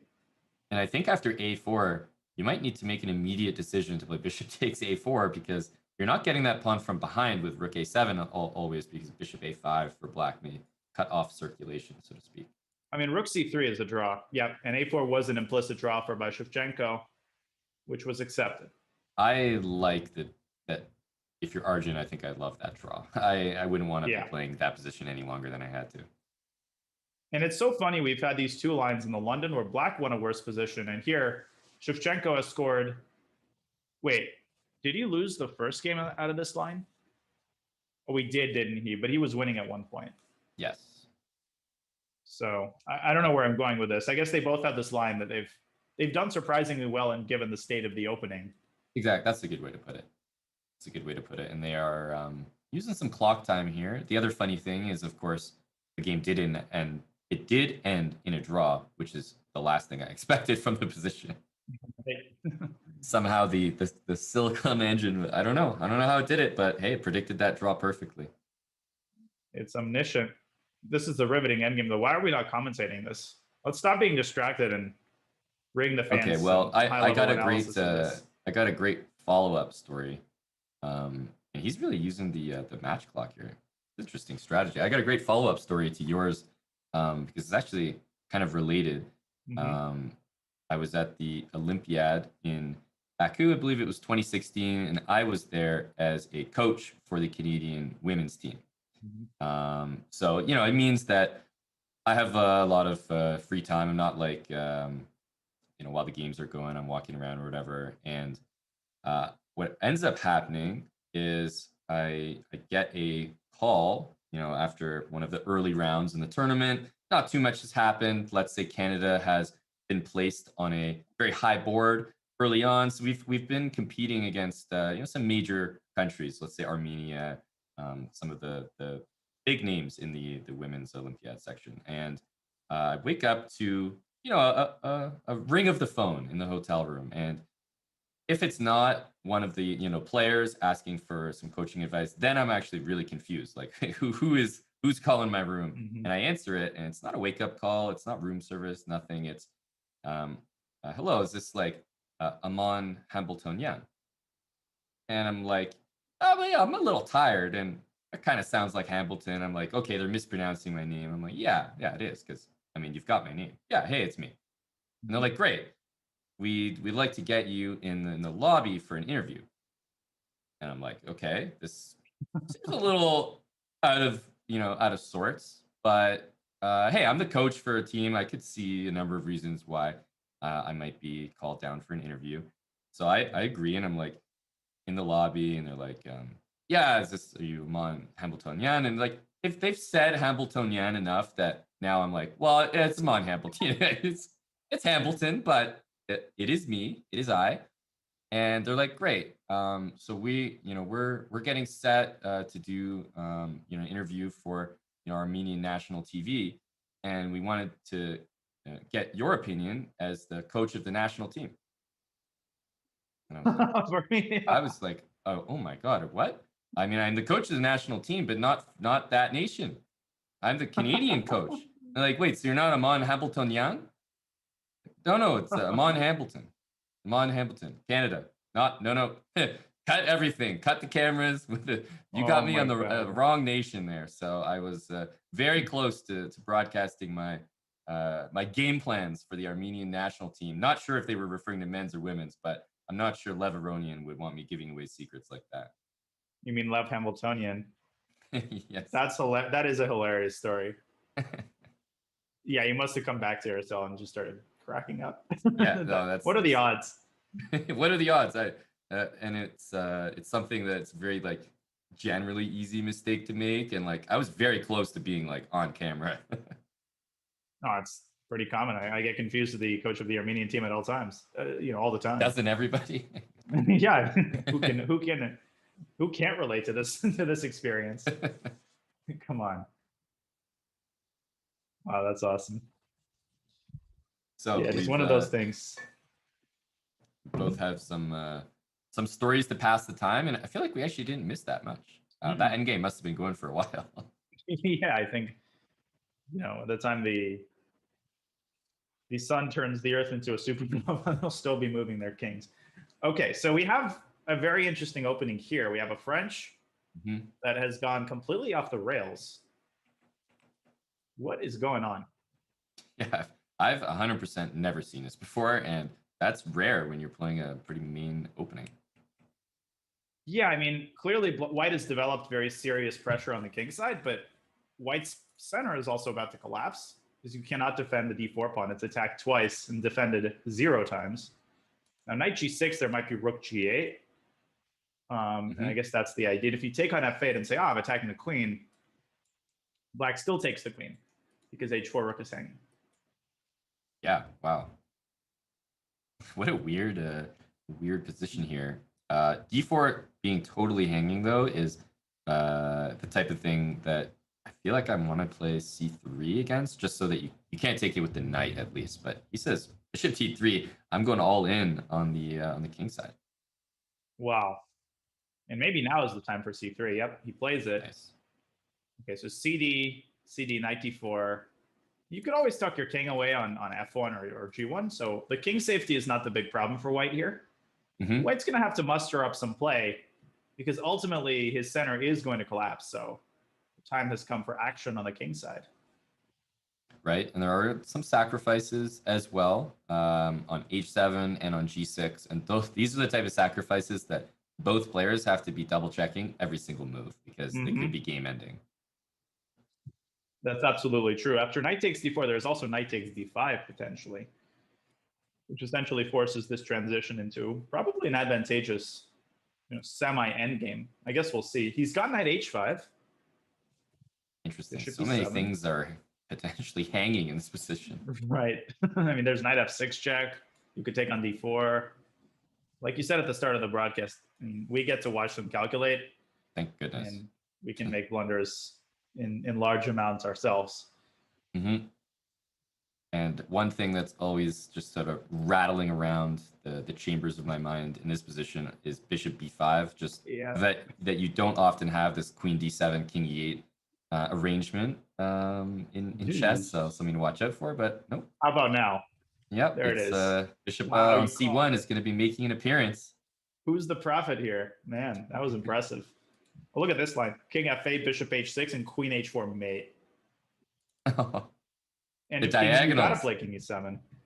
No, but then queen h4, you have to play bishop d7. That's forced. Or rook g7 after bishop h6. Oh yeah, that is true. Yeah, but then still queen h4. Queen h4 would be a destructive Yes, bishop type d7. Hold on, maybe there's something greater than that. Queen g5, maybe. Oh, look at you. Same You're thing, but worse. Because then you could just take everything. Right. And you win the bishop. That's a crusher. It's gotta be. Well, one cannot overstate the importance of Kirill winning this game. He has to feel the heat. This is the last game of the 5-minute portion. Imagine if he brings this lead down to 1. Yep. It seemed like disaster was in the process, and he's found queen g5, and it seems like Black's days are numbered here, but never count Arjun out. Ooh, he wants rook c1. Clinical. Oh man, king g8 is forced, and then you just take and go rook c7. This is a completely winning endgame for white. Mm-hmm. Yeah, king g8, or I guess you could maybe play a6. Yeah. Okay, white could play bishop d3 because Black bringing the bishop out is not a big problem. The rook still comes in to c7. Mm-hmm. So I would play bishop d3.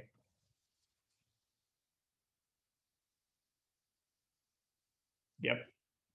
But I think as Black, it's hard to refuse bishop d7 here because you can do it safely, and if you don't play it, you might never develop.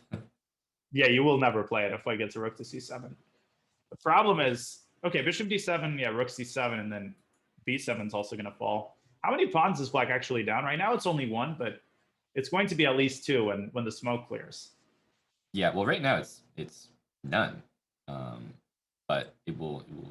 Okay, he's just I mean, he's like, okay, this is not worth it. yeah, because there's not going to be any more games, no matter what. So he's like, do I really want to sit here and endure, basically give my opponent tons of confidence before the next segment? Nah.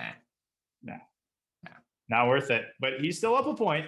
Still, Kirill has made some adjustments after that first break, and he's going to have to make some more of them if he is to hold together his own and the 3-minute portion. Arjun is a total beast, and we'll see how all of that turns out. I'm super excited. It's a close match. It is. Yeah, it's going to be really close. Want to remind people that we actually have a nice little segment planned. It's a best move video for Arjun, and you will only see it if you are subbed to the channel. So if you're not subbed to the Twitch channel, then there are a lot of ways to get doing that. Of course, our favorite prime is the cash-free way to do things. But get subbed on Twitch. It'll be available for you guys as we go to break right now, but only for the subs and chat. So enjoy the video, guys, and we will be right back after the break.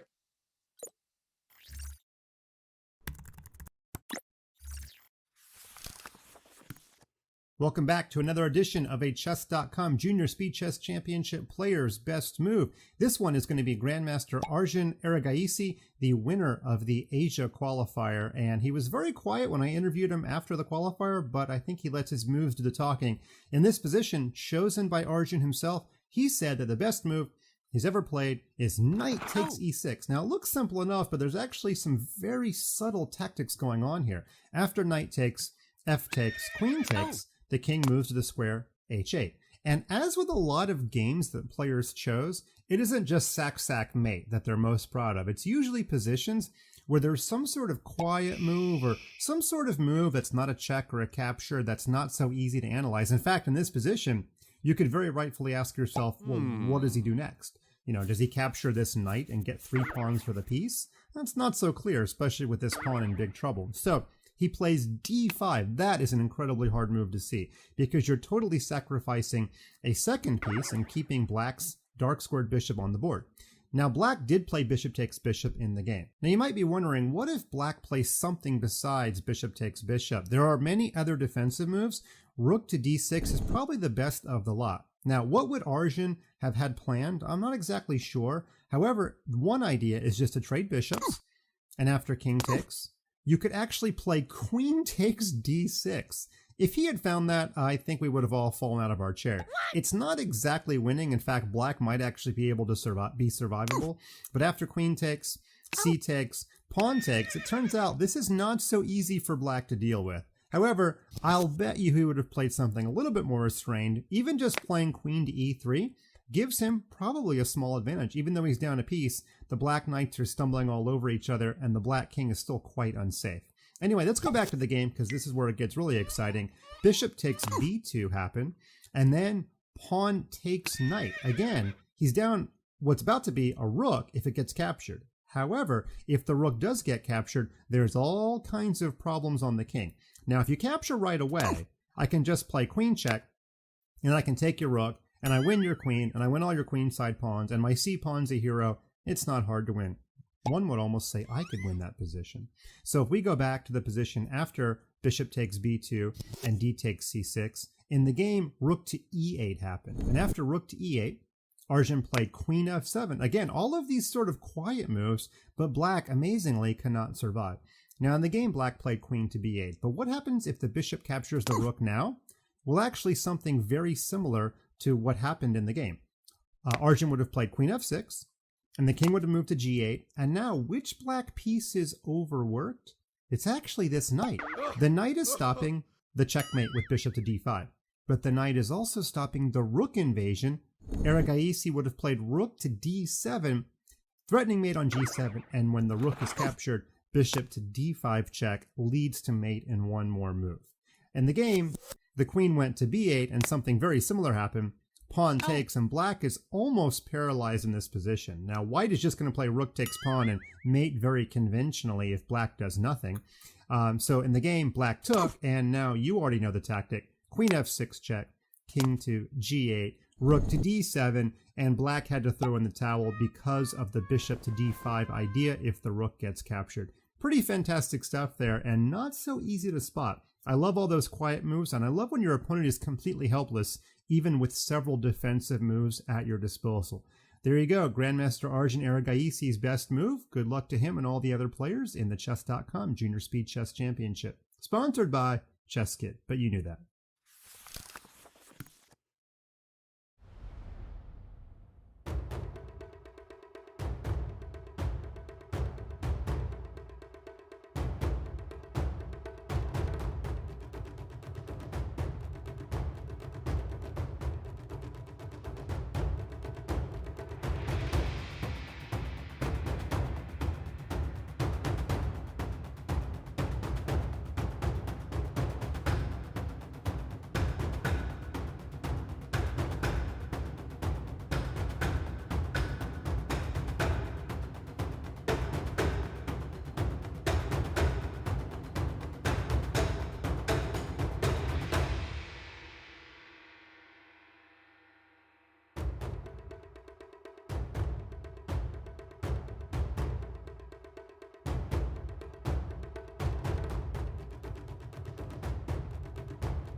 And welcome back, everybody. Before myself and Dania get back into the commentary and the action. Want to remind you about the ChessKid Adventure app. Quests, bosses, puzzles, games, and fun. Does it get any better? I'm not sure, guys. I am pretty excited to let you guys know about the ChessKid Adventure app. So check it out. It is in the App Store and free to download today. But Dania, we are probably seeing some moves that I don't know if they'll make it on the ChessKid app. We got two young, talented GMs that are treating us to a tactical showcase at the moment. Yeah, these games have been very, very exciting. They've been dynamic. There have not been a lot of draws. And the draw that we did see was about as unlikely to end in a draw as any game I've seen. So True. This has been great to watch. And now the really decisive 3-minute portion, as Kirill is down a point, but he's got to be happy with the way that the second half of the 5-minute section is gone. He's going to try to carry that momentum forward. Yeah, 100%. In 3 minutes, I think he's going to be a little more familiar for these players. 3+1. I think Dania has become a little bit more of a mainstay for people to get used to just because of the Title Tuesday format. And I think that these players are relatively regular participants in that event, especially Arjun. So I don't think the 3+1 will be that new for them. No, they're both used to it. Kirill, I think, recently won a Title Tuesday. Right. And he beat some streamer in the last round. I don't remember who it was. Maybe he'll go unnamed for the moment. Right. Yeah, we don't want to resurrect the memory of that individual. But the 3-minute portion, we will see an hour of gameplay from 3+1. So lots and lots of games here. Down a game is Kirill, but as you've been harping on, I think most people can agree that the momentum is probably in his corner at the moment, actually. Yeah, it is. And oh my God, are we seeing this again? Now we're seeing it under the guise of like people have looked at it, and that's why we're seeing knight a6. There it is. And this may come as a surprise to Arjun, who's taking his time. I have no doubt in my mind that Kirill looked this up in the 5-minute portion. He wasn't born yesterday. Exactly. And it must be such a weird feeling. You know, he goes and checks this with the computer, of course, and he's probably seeing the dreadful evaluation that he's been routinely playing for the last hour and a half. Right. And here, by the way, there is also knight f6 check, which roots out the bishop, but white's so heavily underdeveloped here after something like knight c5 and knight d3. This looks incredibly unappetizing. Queen d2. There's something about this move and there is even knight takes c4, bishop c4, c6 maybe. But all sorts of tactics flying in the air here. Yep. This is going to be very spicy. Definitely looks fun. This is what I was saying earlier about how I think black's probably better, basically, as long as he has a chance to look at it. And Arjun's walked right back into it. Usually tactical skirmishes or positions that look like this, where things are hanging and one side is prepared with an engine, it usually goes in their favor. Right. No, I do not envy him here. Now, one possibility is just to take this or get it over with. Right. But black has an abundance of ideas. Even knight takes c4 should be considered. That's an interim. Okay, never mind. I guess because of bishop takes an evaluation there. Yeah, in your face, Daniel. So I guess after bishop f8, black should just take on f8. But maybe white drops the knight to e3. The problem is also not only the development, but look at all these weak squares in the center. Look at this knight on a6 and how much potential energy it has. This is like any King's Indian player's dream. As Arjun dips, now he's experiencing some clock trouble as he's used up over half his time and has very little to show for it. Yeah, and this is no longer 5-minute chess. The time pressure is going to arrive way quicker than usual. And let's not forget, as good as black's chances are in this position, he can lose it immediately with queen h6. That's the blunder you don't want. Oh gosh, I almost proposed knight c5. Yeah, then I'm surprised. Oh, there is, I guess, knight e6, but no, not what you want. He's gone queen e6. Of course, Kirill sees it. And white's going to manage the castle. Of course he sees it. And he obviously finds it. Sees everything. He's basically an FM. Those FMs see everything. Rook d8, rook d8. Such an easy position for Kirill. This is a massive upgrade. Like, for the position that he was willing to tolerate and play previously, this is like just like taking steroids. Oh gosh, and you could even drop the queen back to e7 and prevent white from castling. Yeah, this position you could just play in your sleep. Yeah, I love queen e7. Preventing castling looks super annoying. There's a knight coming in to b4, c5, rook e8. I think this is absolutely dominant. Maybe just totally nasty position. Queen e3, maybe rook fe8 even. Trading on your own terms. Even in the endgame, the dynamic issues facing white are tremendous. I think queen b4 and rook e8 to also prevent castling. It looks disgusting.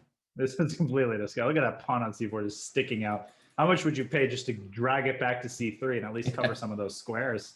Oh, I'd easily give you like, you know, the knight. You used to have the knight on f3. Just right, exactly. Just replace with a pawn. Now, I'll be honest, I don't like what he's just done. He's allowed white to castle, and he's done that in order to get this weak pawn on e3. Okay, still he's much better though. Although white did a funny little castling, almost like a chess 960 castle, where somehow he just took his rook from h1 and just threw it on d1. Right. Okay, so does black take immediately and accept the slight destruction of his pawn structure? I think the point here is not to win a pawn. It's just crash down the e file. And that knight could go to either to g4, e4. I would take that pawn. I wouldn't be able to resist. Yeah, it's one of these things where, you know, if you go bishop e4, white gets his king f2, bishop f3, and you know you're better, but I feel like Kirill is probably just reminiscing about what could have been. I think his advantage has slipped. Now h3 maybe. h3 kind of trying to force, okay, rook d3, I mean, just defending the pawn. No, his advantage has definitely slipped. There's no doubt. A bishop f3 or move, king f2. Slowly white starts to consolidate. For sure. Still, of course, very unpleasant, no doubt about it. I wouldn't be surprised if black wins this, but Arjun's very, very good at holding these positions together. Yep. Tremendous. Rook back to e7. Yeah, black's, okay, he's trying to provoke b3. I'm not sure why that's so bad for white, to be honest. Like, I think white wanted to play b3. Move. a5. Okay, well, yeah. There you go. There's your answer. At least a5, a4. Ooh, so powerful. No, of course, this is a great idea. And Kirill probably is going to replace the rook with a knight. Yeah, although g4 is sometimes tempting, I'm actually not a big fan of it. I think I would prefer that pawn back on g2 if I'm white. I agree. It creates more weaknesses, and white's position is so precarious that every additional weakness is potentially devastating. Yep. But somehow he's holding it together. Rook d3. He is, and he's done a very sneaky thing that maybe Shevchenko hasn't realized, but he's got his rooks doubled on the d file after like knight e4, rook d3, and his rook at the back, like the behind the battery, is the one guarding e3, which means his rook on d4 is now mobile. He can go rook d7, rook d8. But you made a very good point about g4 being potentially a little bit impulsive, and now he's paying the price for it. Black could also take on changing of the guard here, take and then put the other rook on e4. But then there was king f3, so Shevchenko again doing that same routine with rook moves back, and now another byproduct of g4 is that the knight on f3 has lost support. The eval bar thinks that white is doing amazingly though, and maybe there's just no way to follow up. Yeah, I think a draw probably. I think at this point, after seeing c5, I'd be very interested in like rook back to e6, knight f6, knight d5. But that takes some time to orchestrate. Yeah, knight g3 though, that's a very sneaky idea. And again, black's made a weakness on the king side here. But yeah, rook d7. But still, I mean, okay, rook f5, rook d7, yeah. I'm wondering why rook d7 is not appearing on the board. Right, but look at how he's handling his rooks. Now they're doubled again. This is anybody's game. Black can repeat. Ooh. White is playing for the win. Maybe knight f6 and rook takes c3, though. That looks very scary in time pressure. Yep. Oh, buckle your seatbelts. We're going to have a mutual attack here. Knight g5. There it goes. Okay, black has a draw in his pocket, but Kirill's not going for it. He's going to go knight d5. Ooh, this one I don't like. Rook d7, though. Now, yeah, he needs to take this draw, I think. Ooh, or not. Or maybe he takes another draw. But does he have one? Rook e2, rook h1, I guess. Rook e1. Oh, he can go back to h5 with the knight. Yeah. I was wondering about king g3. He's going to be kicking himself for not winning this game, though. Yeah. Draw. Yep. Although it's not like we're in must-win territory for either player. Like Shevchenko's right back in this match, so he doesn't need to be too upset. He might be, but in reality, the signs are good in the 3-minute portion so far for him. Yes, and interesting line of the elephant with d5 and knight f6. This is, it's been more popular lately. White is better here, according to theory, but it's quite unbalanced. Okay, Right. Kirill gave a check and played d4. This isn't normally a gambit. I mean, normally black wins the pawn back, but white gets a lot in return, such as c4, d5, or just quick development. It's a very comfortable position for white. Right. Yeah, it sort of like feels like a bit of a better version of maybe some Scandinavian lines, or even some French lines. But yeah, this looks comfortable for Kirill. So far, the openings that I'm seeing from him compared to previous and his speed, his pace, he's up on time in both games so far. Really good signs. But do you realize there's no cussing on a family broadcast? You use the F word, French. The French faux pas. Right. Yes. Apologies. Thank you very much. But here I can castle and go, Yvonne. Well, look at the maneuver with the knight on g6. Anyway, we will transition back to the commentaire. Yeah, it's gonna get real weird up in here if Daniel starts using the Paris French accent, because I'm only gonna retort with the Quebecois French accent, and then the Quebecois, yes, the Montreal. So I've been to Montreal. It was a beautiful city. But okay. What to do now? So you get now I have to snap out of it, which is even harder. I'm at permanently. I read about this recently. So there is, I think, a type of, it's very rare, but I think there was a documentary about people who had a certain type of stroke and then they woke up and recovered, thankfully, but had an accent, even though that accent had nothing to do where they were from. So somebody from, yes, Oklahoma might have an English or British accent. It was super interesting. Wait a minute. Did he just blunder f6? Did he forget there's a knight on f8 after g6? Like, because it's so weird that a knight would be on f8 after g6? Right, g6, bishop g6 takes, and just f(g). I don't get it. Well, now it's even worse because you just take with the h-pawn. Yeah, no, he's completely bungled. God. Takes, and the knight defends the rook. It's over. He's down 2 pieces. Yeah. This is Kirill grabbing his head. Go. Yes. Yeah, that was a complete disaster. Even some of the best juniors in the world miscalculate. That's a universal pose of like, what did I just do? what was I thinking? Yeah, oh God, exactly. Another one. Here we go, f4, and we know that Arjun did not look at this. Like he hasn't had any time really to check that line out. So for him to just switch to f4 probably means that he doesn't really want to go into those tactical waters unless he has a little engine help in a break to get some prep in. But he's just going to go f4, 4 pawns attack with a bishop out on g5. This is not great for black. As far as I remember, e5 immediately, I think, is a better idea, but I'm not sure. I mean, Evalbar disagrees with that as well. I mean, the Evalbar disagrees with the opening, basically. That is true. Yeah, the King's Indian is not exactly a Silicon favorite, shall we say. Yep. Knight h5.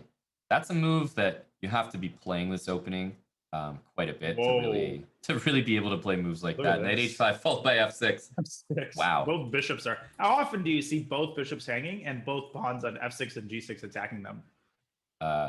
2 minutes ago in the last game. You're very funny, very witty. So which bishop do you save? I guess, yeah, bishop h4 makes more sense because now black's pawn structure and then bishop g4, though. I like what Kirill is doing here. Queen g6. I don't know about that move, though. Maybe just castles. The bishop h3 is also like a really tender pawn on e7.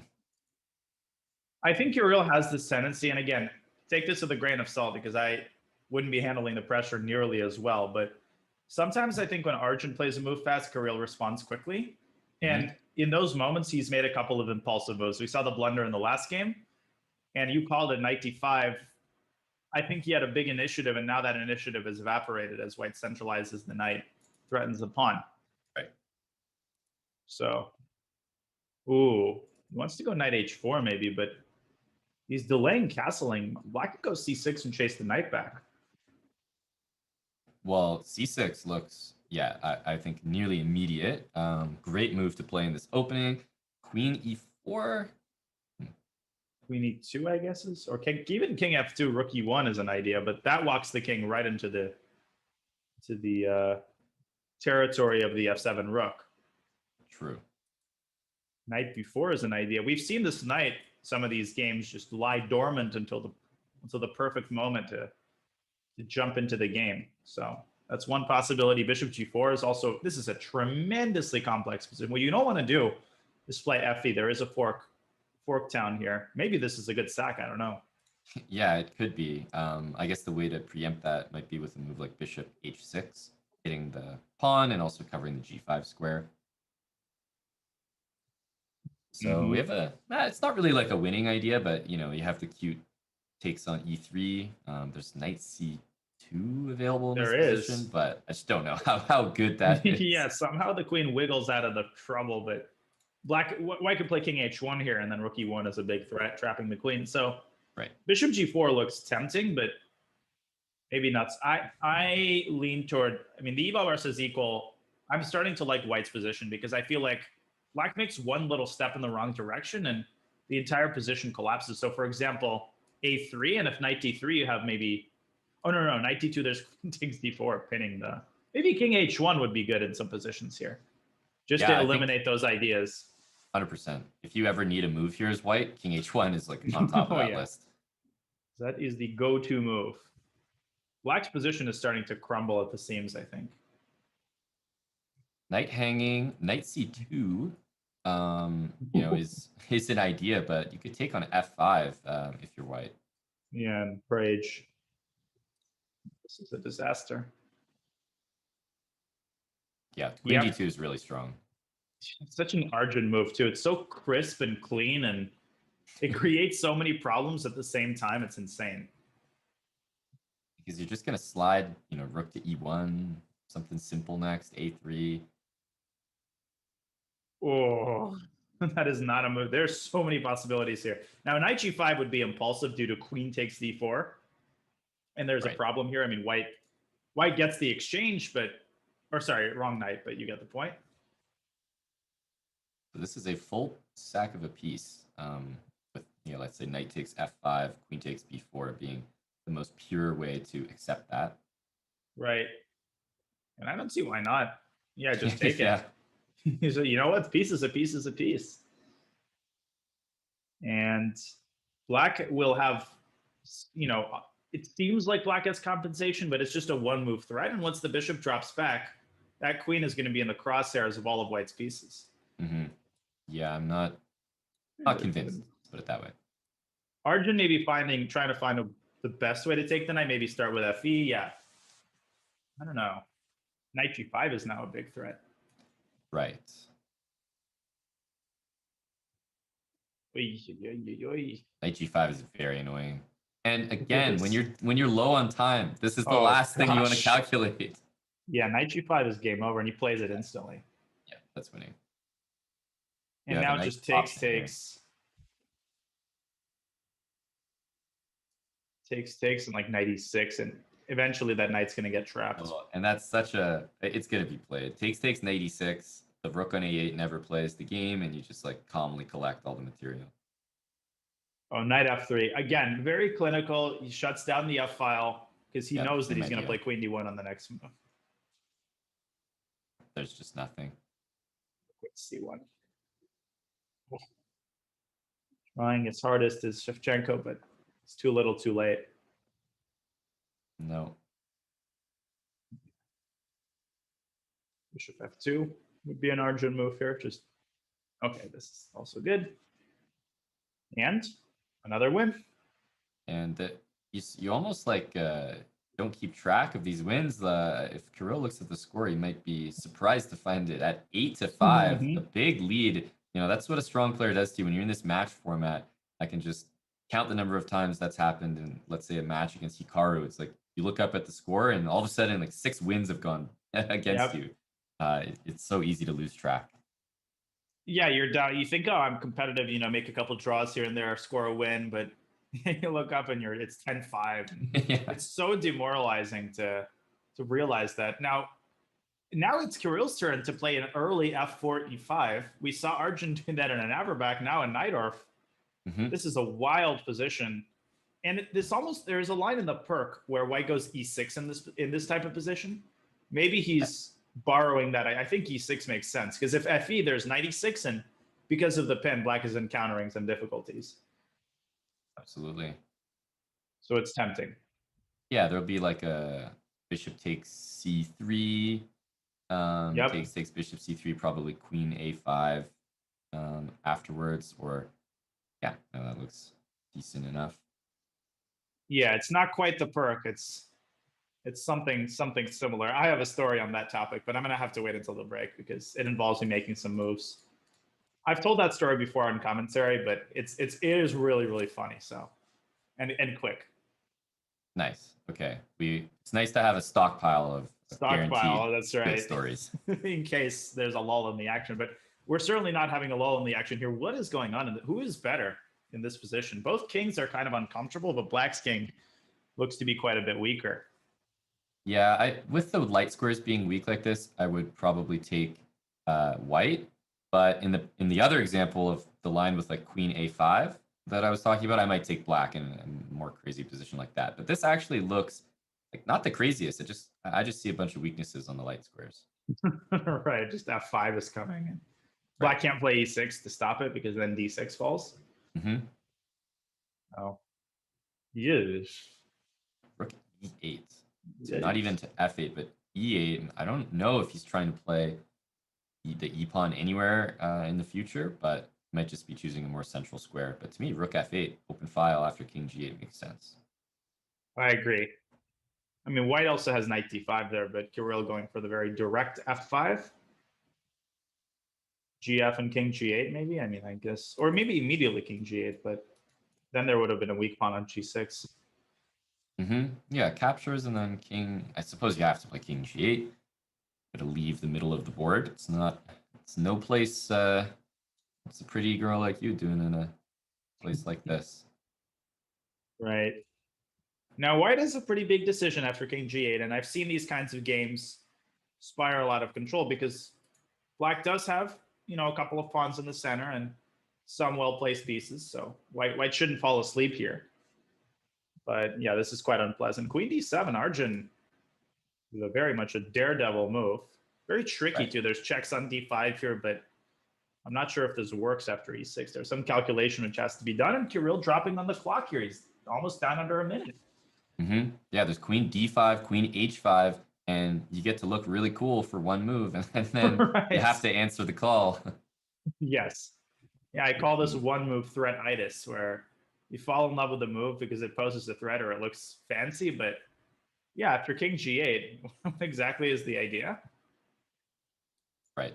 And this one, king g8 looks like an immediate solution because rook takes f6 is the devious intent that Kirill is setting up here. So I kind of like the move queen g4, but king g8 at least looks like a decent reply.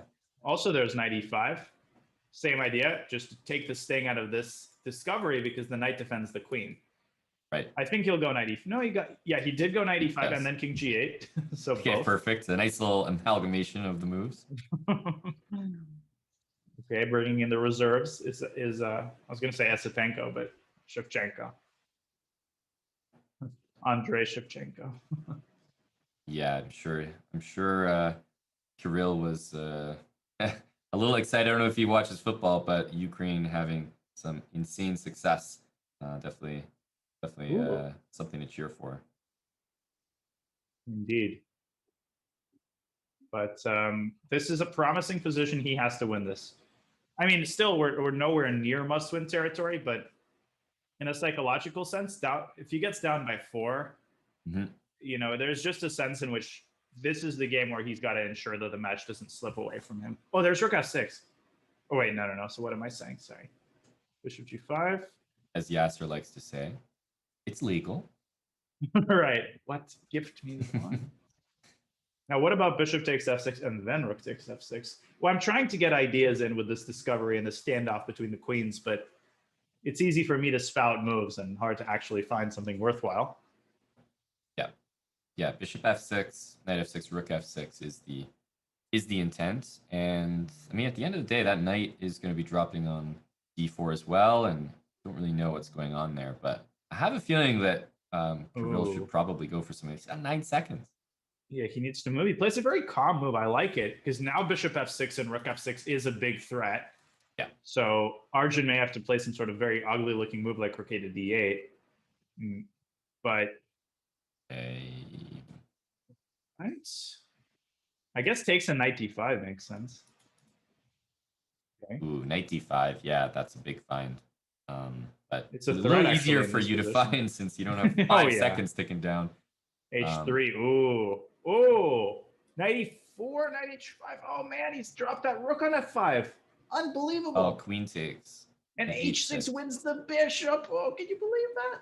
Tragic. Queen takes g5 defends against the threat of the fork. Yep. And I think you take this and maybe go knight g3 or something.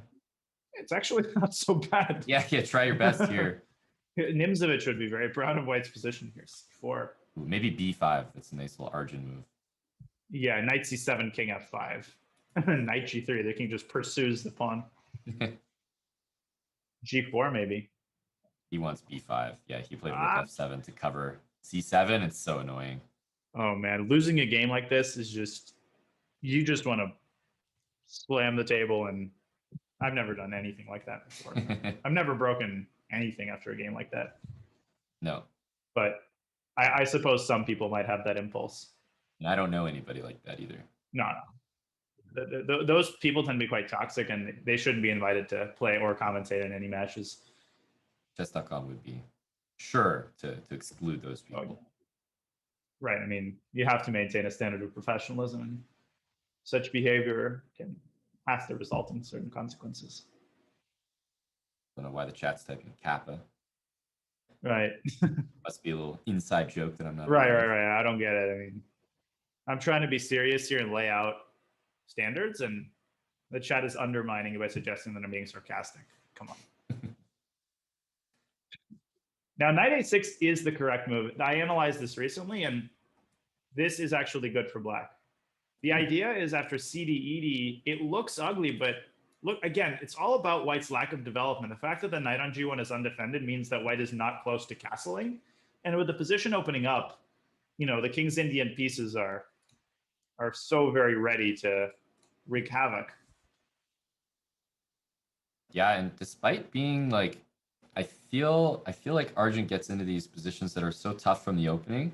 But I think back to that draw that they had with the rook checks. It was from that terrible looking position early on, but I really credit his ability to survive these positions where he's dealing with a terrible pawn structure, or he can't castle, or in this position it's like dark squared bishop for black, and he just plays the move e5. Like, I mean, he's so resourceful in defending these tough positions. And that's a pretty incredible move, cutting off the bishop from behind. Yeah.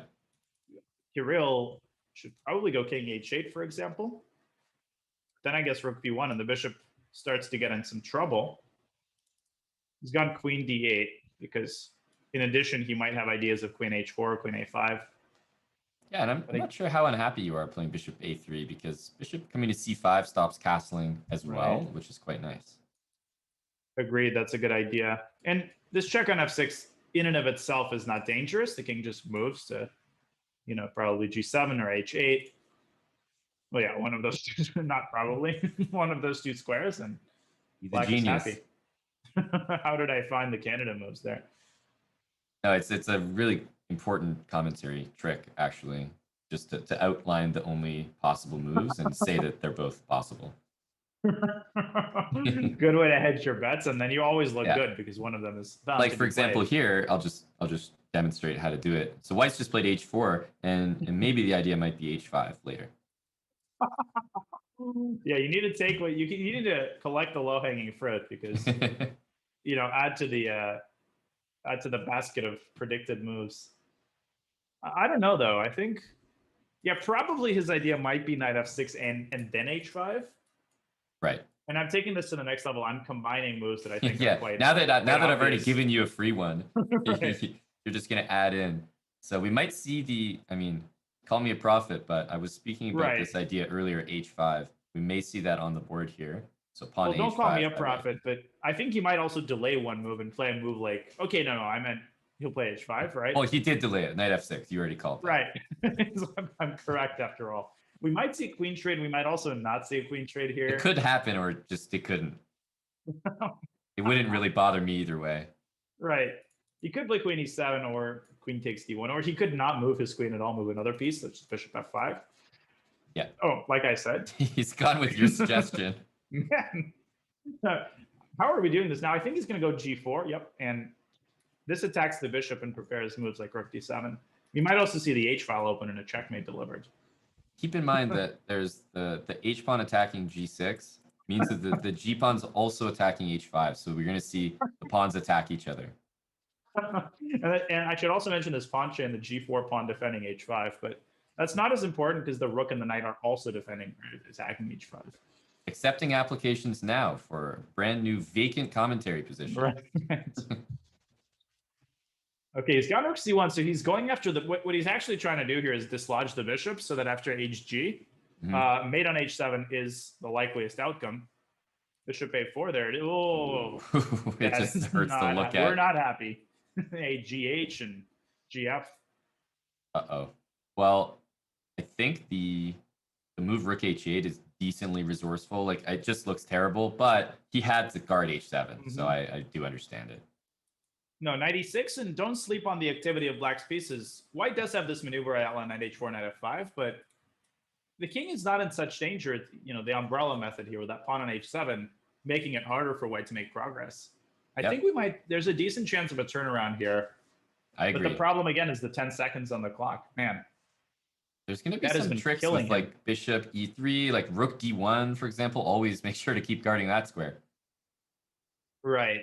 Now, Arjun is fearless, just dragging the king into the center because he realizes the black's pieces are completely unprotected and it's going to be impossible to bring the hammer down on white's king.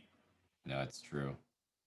Knight f5 and then, that's such a classy move.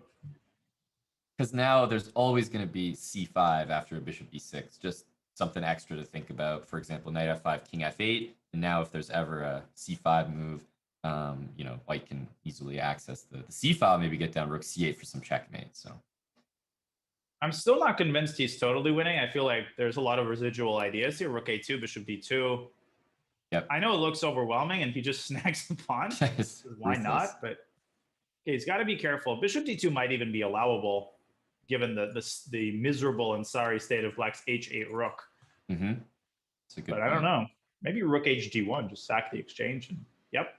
Unbelievable, yeah. And let's be clear, this is a position I would lose as any color. So would I. Wait a minute, is this sort of a weird perpetual with bishop f2 and knight e6? This might be a perpetual, Aman. I don't think the king can escape. The king goes to e4? I just go back to c5? And then king, I guess, b5? And I take your bishop? Okay, let's... Ooh, yeah. Gone for it, though. Oh my God, but now knight c5 might be winning for black. Ooh. Uh-oh. Wait, maybe that's good. Well, what is almost mate? Eval bar is having a... king d6, though? This is unbelievable. Bishop a4, bishop c6? Bishop takes c5, though, and black might go... No, bishop a4. Bishop a4! It's mate for sure. It has to be mate. It has to be. Bishop takes... Oh, bishop c6. What is this? Knight d7, bishop d7, and rook c7 is mate. Unbelievable. And let's be clear, black did that with rook odds. There's a rook on h8 doing 0. Literally. Wow. They need a break after this one. And they were rearing to go. They were already moving pieces, but oh my lands, that was crazy. Wow. That was really, really exciting. And what a way to conclude, and basically everybody needs a breather. After that, that's only the first half. So if that was entertaining, make sure you don't go anywhere, and we'll be right back with the second half of the 3+1 portion in the Junior Speed Chess Championship.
And welcome back, everybody.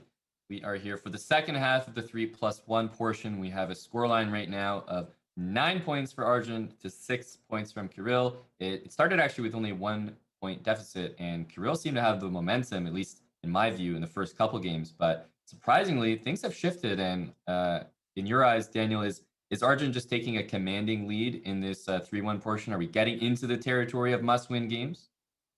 We definitely are, and I think any lead in going to the bullet section of 2 or more would be quite disastrous for Kirill. I think, realistically. So these last 27 minutes or so, he has to make a push first, 1 game at a time, even out the score. He's down by 3.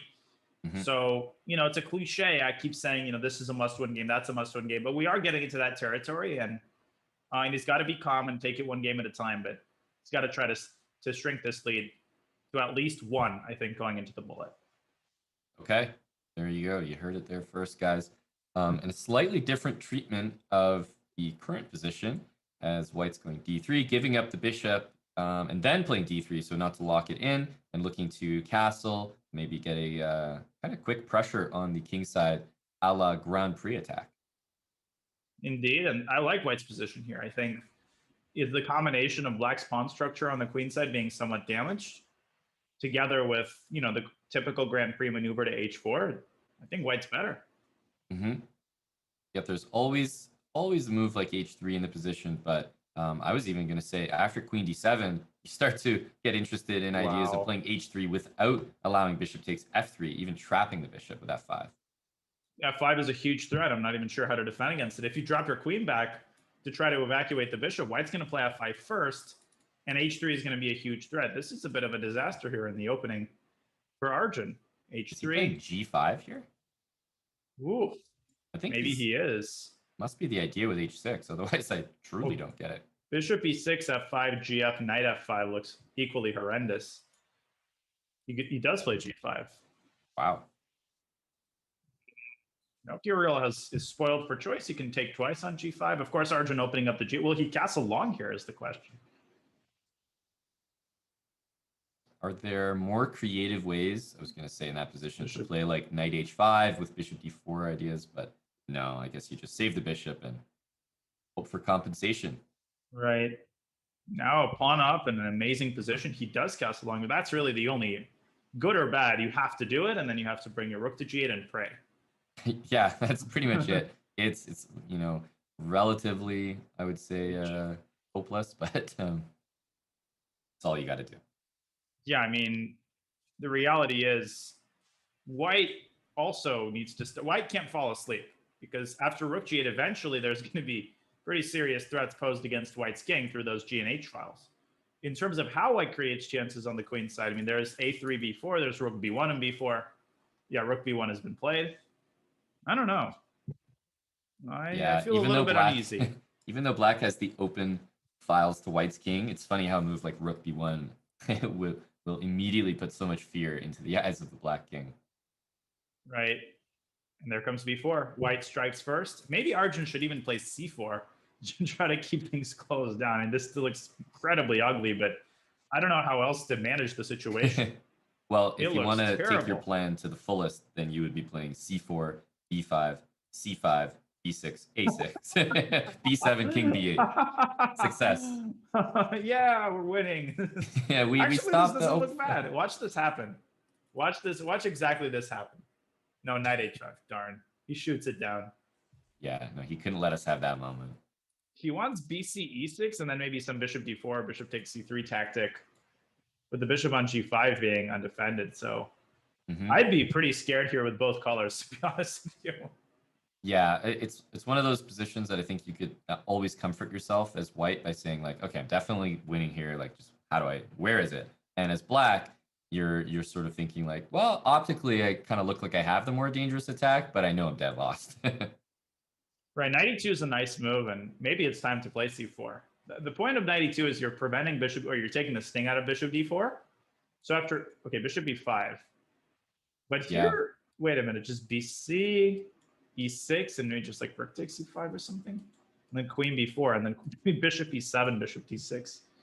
I think, yeah, I think with the queen on e1 ready to make an appearance on a5, threatening queen a6 and rook b8, that looks like game over territory. Queen a5 is crushing. That's a very precise move. Good catch.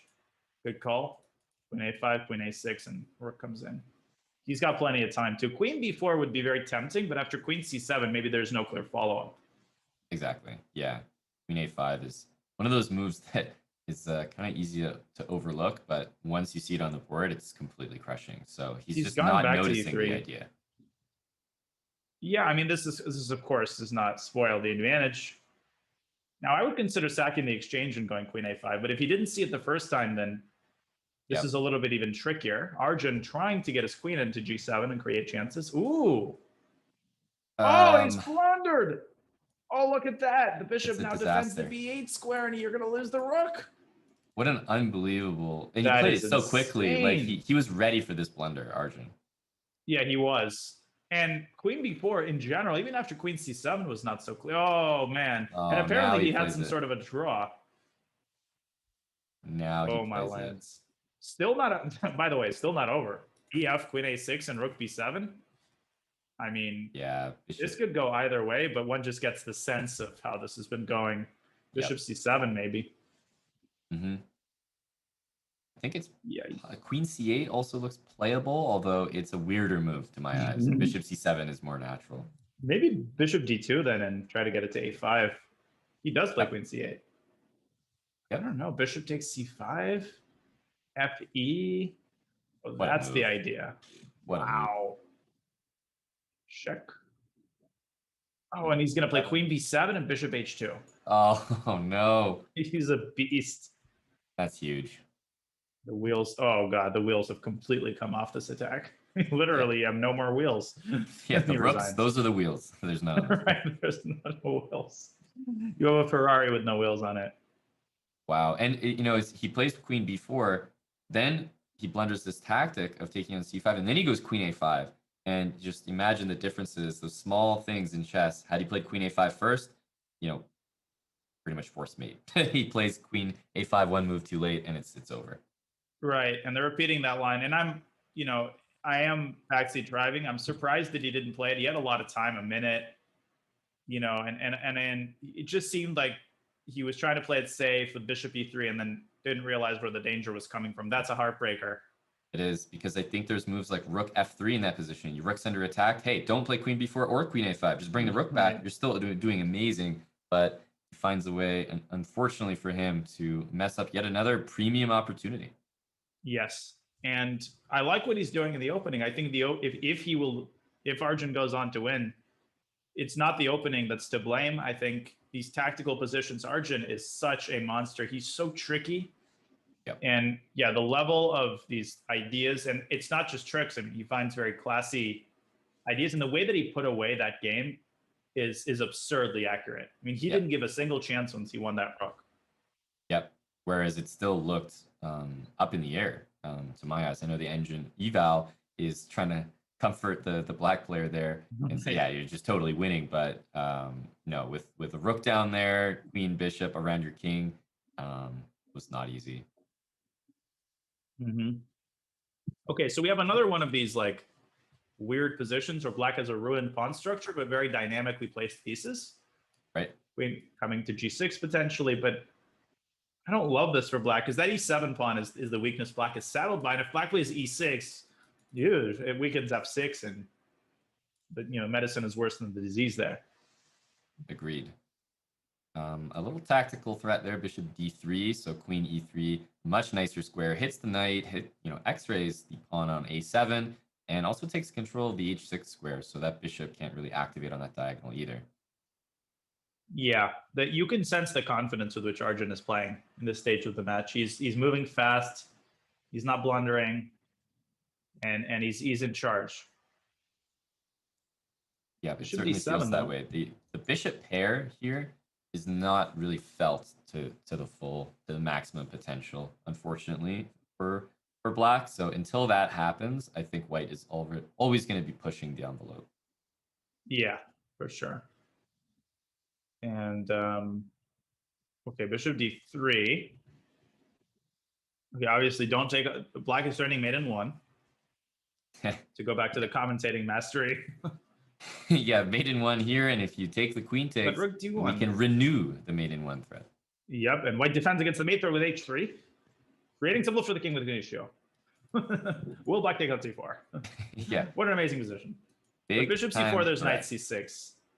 And black's position starts to come apart at the seams. h3 is actually a very annoying move I'm on, because that h2 square is like a bulletproof, reinforced steel fortress.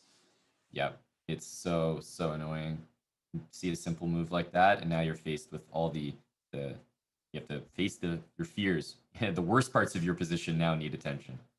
Yeah, and everything comes unglued after b4, so Kirill trying to throw a little bit more oil onto the fire, but it just doesn't have the signature of something. A bishop g5, such a class. He doesn't move the queen automatically. Nope, he shuts it down immediately with bishop g5. This is getting out of hand. I think Kirill is now. He doesn't even have his 2 bishops, and I think he needed them because b4 is a huge threat. So I don't even think he can retrace his steps with bishop g7. Yeah. And even after queen f1, king h2, now you're faced with the secondary problem of all of the pawns being. Sorry, I'm just reading the chess.com chat. Someone said he's playing the Indian defense. How to defeat it? And someone else says the Indians know. I think he's displaying that at the moment. Right. More stuff for our commentary. Indeed.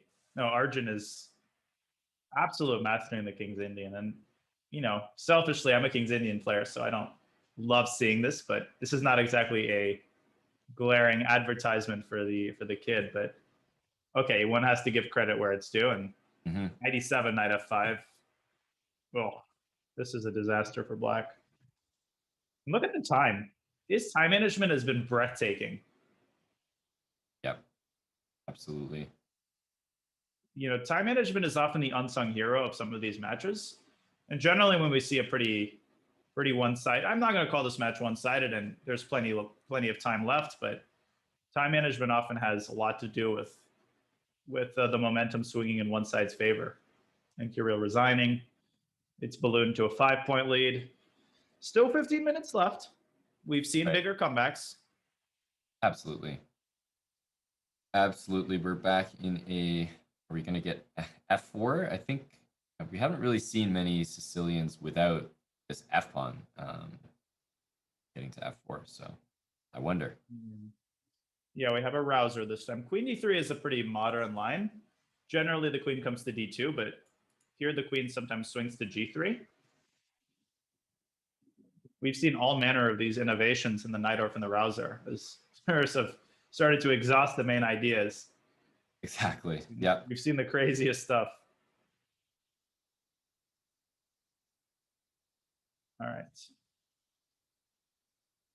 So h6, okay, bishop f4, and I guess e5 makes sense. Oh, no, e5, there's bishop takes e5. That's a common trick. Nice little tactic. e5, bishop b2. Yeah, this is a theoretical position. I don't remember how things go here. I think queen a5 or bishop b4 are all possible. Again, Kirill is well prepared in the opening. He's getting good positions, but queen g3 now. That looks mighty scary. Bishop covering h5 is so important for queen g3 to work. And you also could have a line like this, and then maybe knight a4, knight b6 in the end. So highly problematic for Arjun. And Kirill would love to score just a quick win, turn the momentum a little bit, and leave some time to play a couple more games in the 3-minute portion. I'm struggling for a move, and yeah, so is he if he has to play rook g8. Right. Yeah, bishop c7 thrown in, and there's no hurry. That bishop is safe. You could follow up with bishop f3 to support the e4 pawn in preparation for knight a4, knight b6. Right. Okay, g1. Good move. I like that move a lot. Just basically making a move that if you can orchestrate knight a4, knight b6, great. But if not, your pieces are all on great squares. Right. It must be with the queen. He's given up the pawn. Now, of course, he's got this absolute monster bishop on e5, but we know how good Arjun is at climbing back in these positions. Yeah, and I'd much rather, like, the position was bad anyway for Arjun. He's like rook on g8, like terrible, queen d7. So I'd much rather, from his perspective, take this pawn and say, look, like now I've got a pawn for it, so you really have to prove the position. Whereas previously it looked like white was going to be even material and ahead. Yeah, no, at least you're suffering for a pawn. Gift me the pawn. Yasser would probably play black here. Yeah, there's no question about that. Queen e3 looks very nice. These young players in their minds. Back in my day, Of course, he players would. like this would be banished to the last boards in the tournament. Of course, he would probably find a way to call Arjun Erigaisi like Arjun Erigaisi. July Erigaisi. And if he calls him that, I'm gonna just start calling. I've never corrected Yasser by anyone's name ever, and he really No, goes Yasser off is the Yasser. deep end. Yes. Yeah, there's definitely been some people like in my Twitch chat who have a username that I've said one way and the correct way for 6 years, and then Yasser comes along and says, like, comes up with like adds consonants to the name that aren't like numbers and stuff, and then now that's what I call that person. We need to give Yasser some very long like Russian grandmaster names and see how he pronounces them. That'll be a fun video. Oh my god, Yasser is, yeah, he's a legend. A gem. Absolutely.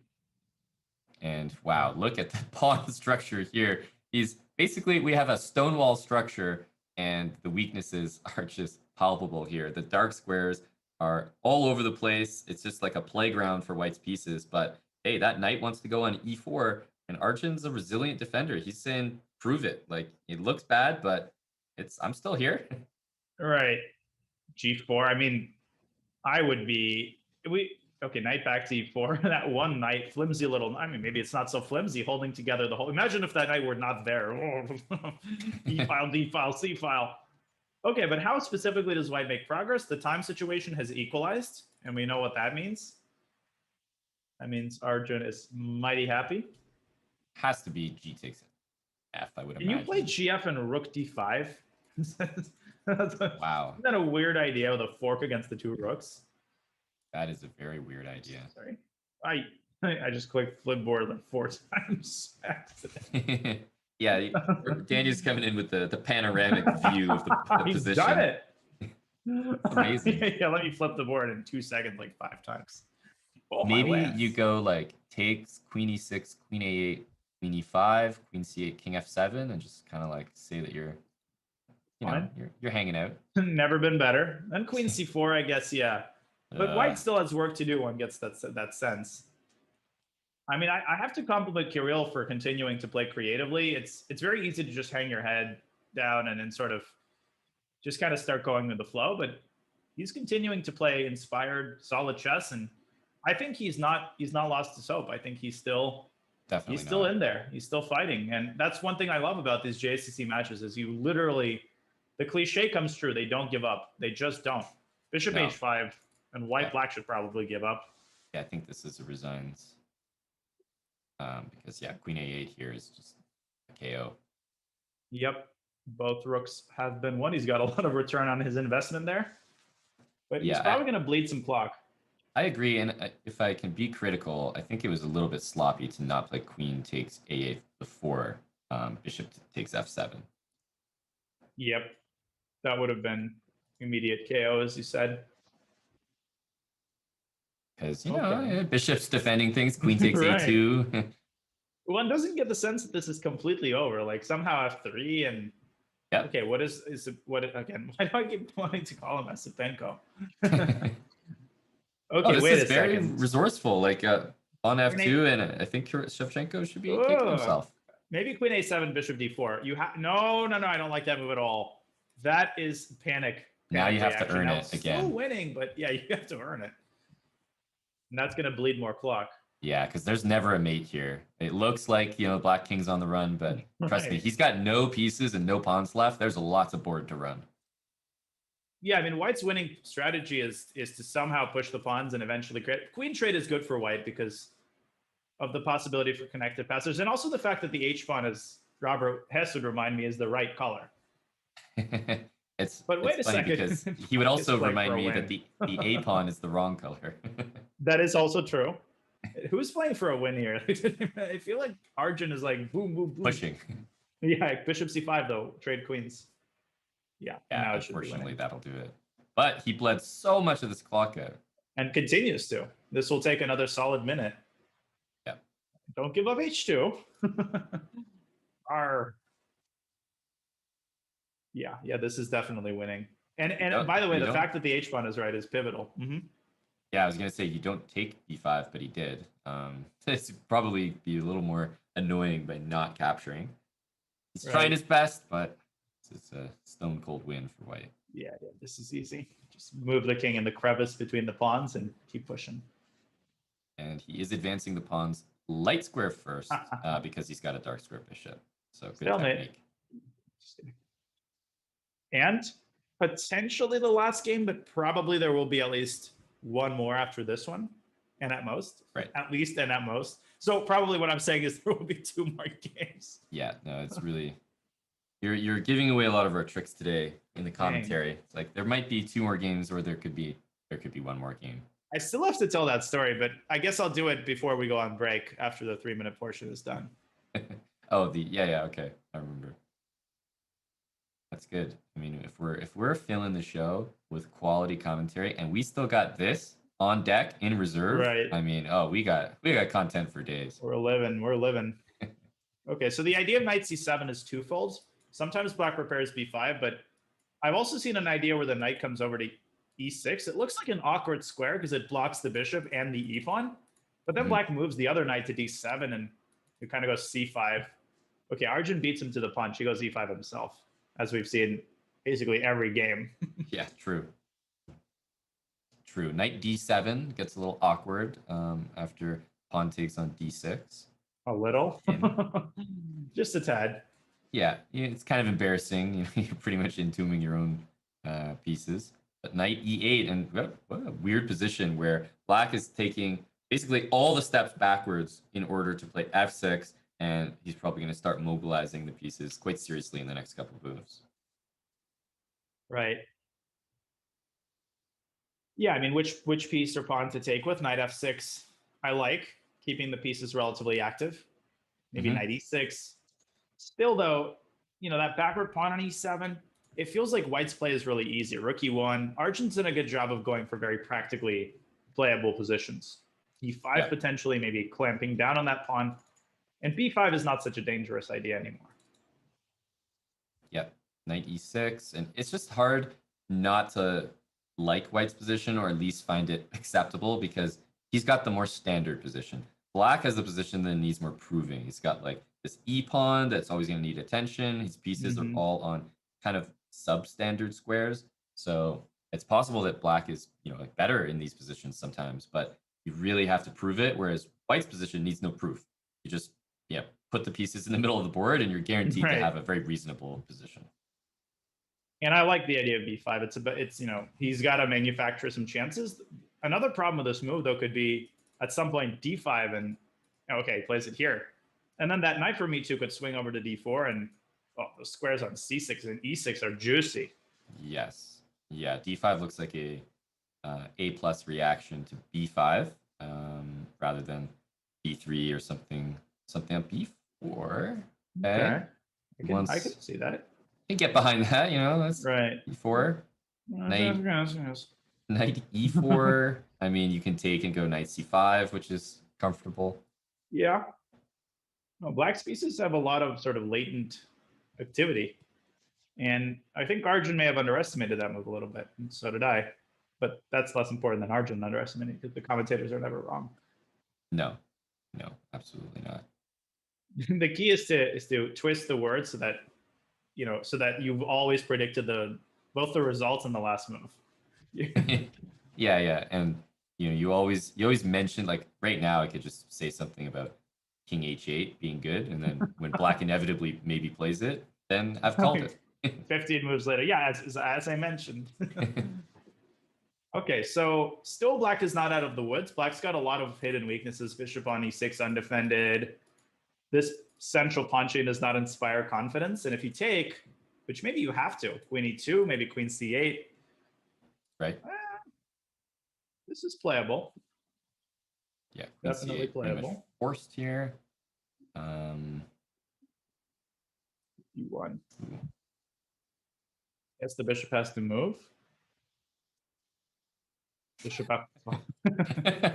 So it is so profound that we should have a moment of silence to soak in the profundity. I just wanted of to let statement. that marinate. So, hilariously, the bishop does not move. Well, like I said, black could move the bishop, but could also not move the bishop, and he ended up going for the second alternative.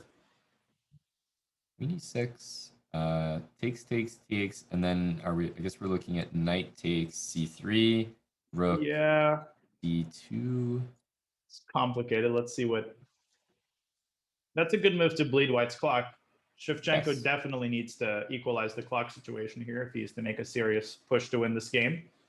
And it is, I think it's probably right now looking like the last game. Just looking at the clock, 2 minutes ticking down. But if it ends, sort of, yes, it could just simplify immediately with all these pieces hanging. Then we could see a quick result. BC.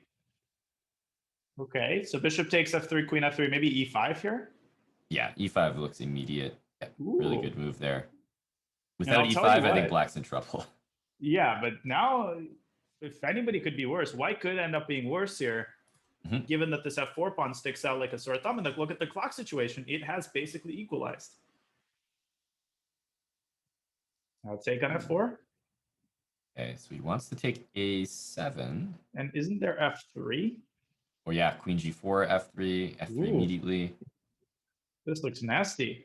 And there's rook b2 also, just in case like the queen goes back to f2, rook b2 wins the game. Oh, I completely missed. That's a missable idea because you're focused on the king side. And now the wheels start to come off for Arjun a little bit. Yeah, because bishop f2, f3 is like pretty close to winning the game. Now he's lower at queen e7. He wants queen e6 check, trading queens. What a precise defensive move by Arjun. That's such a good Maybe it's move. time for king h8 to prevent 6 with check. Yeah. I remember I called it. Right. Okay, he also oh, there it is. But and it's a terrible move. Rook d7 and bishop f6 was winning for white. It's an awful move. It's so funny. No, but Kirill with a very good move there. And okay, play f3, rook d7 though. Oh man, he's gonna lose this. Bishop f6, still queen takes d7. Queen f8. Oh, what a move! Queen f8. Wait, how does what should queen f7? Queen f7, putting the body of the queen. Rook e6. Queen f7. Queen f7's big time. And now he's got to fight for a draw, which he has to make. Oh my! What That's a mouse slip. That's a mouse slip. And another heartbreaker. What a game! I think everything bad occurred. If I'm not mistaken, I'm pretty sure they ran out of time. Yeah, so the time expired. You lose that game. You maybe could have been winning it for a moment there. Let's say draw was the fair result. But with only 1 second left, you would have had to fight for that draw. The mouse slip is just such a heartbreaker because he needed that win more than anything. You were talking about maybe a 2-game deficit going into the bullet. Yeah. We are opened up to a 5-game deficit at the moment. Yeah, it's there. They will play more than 5 games in the bullet, but miracles, is it for the 3rd time? Shevchenko better start praying. So exactly, we'll see what happens. But keep your seatbelts buckled. All things are possible in the JSCC, and it's been an incredibly entertaining match thus far.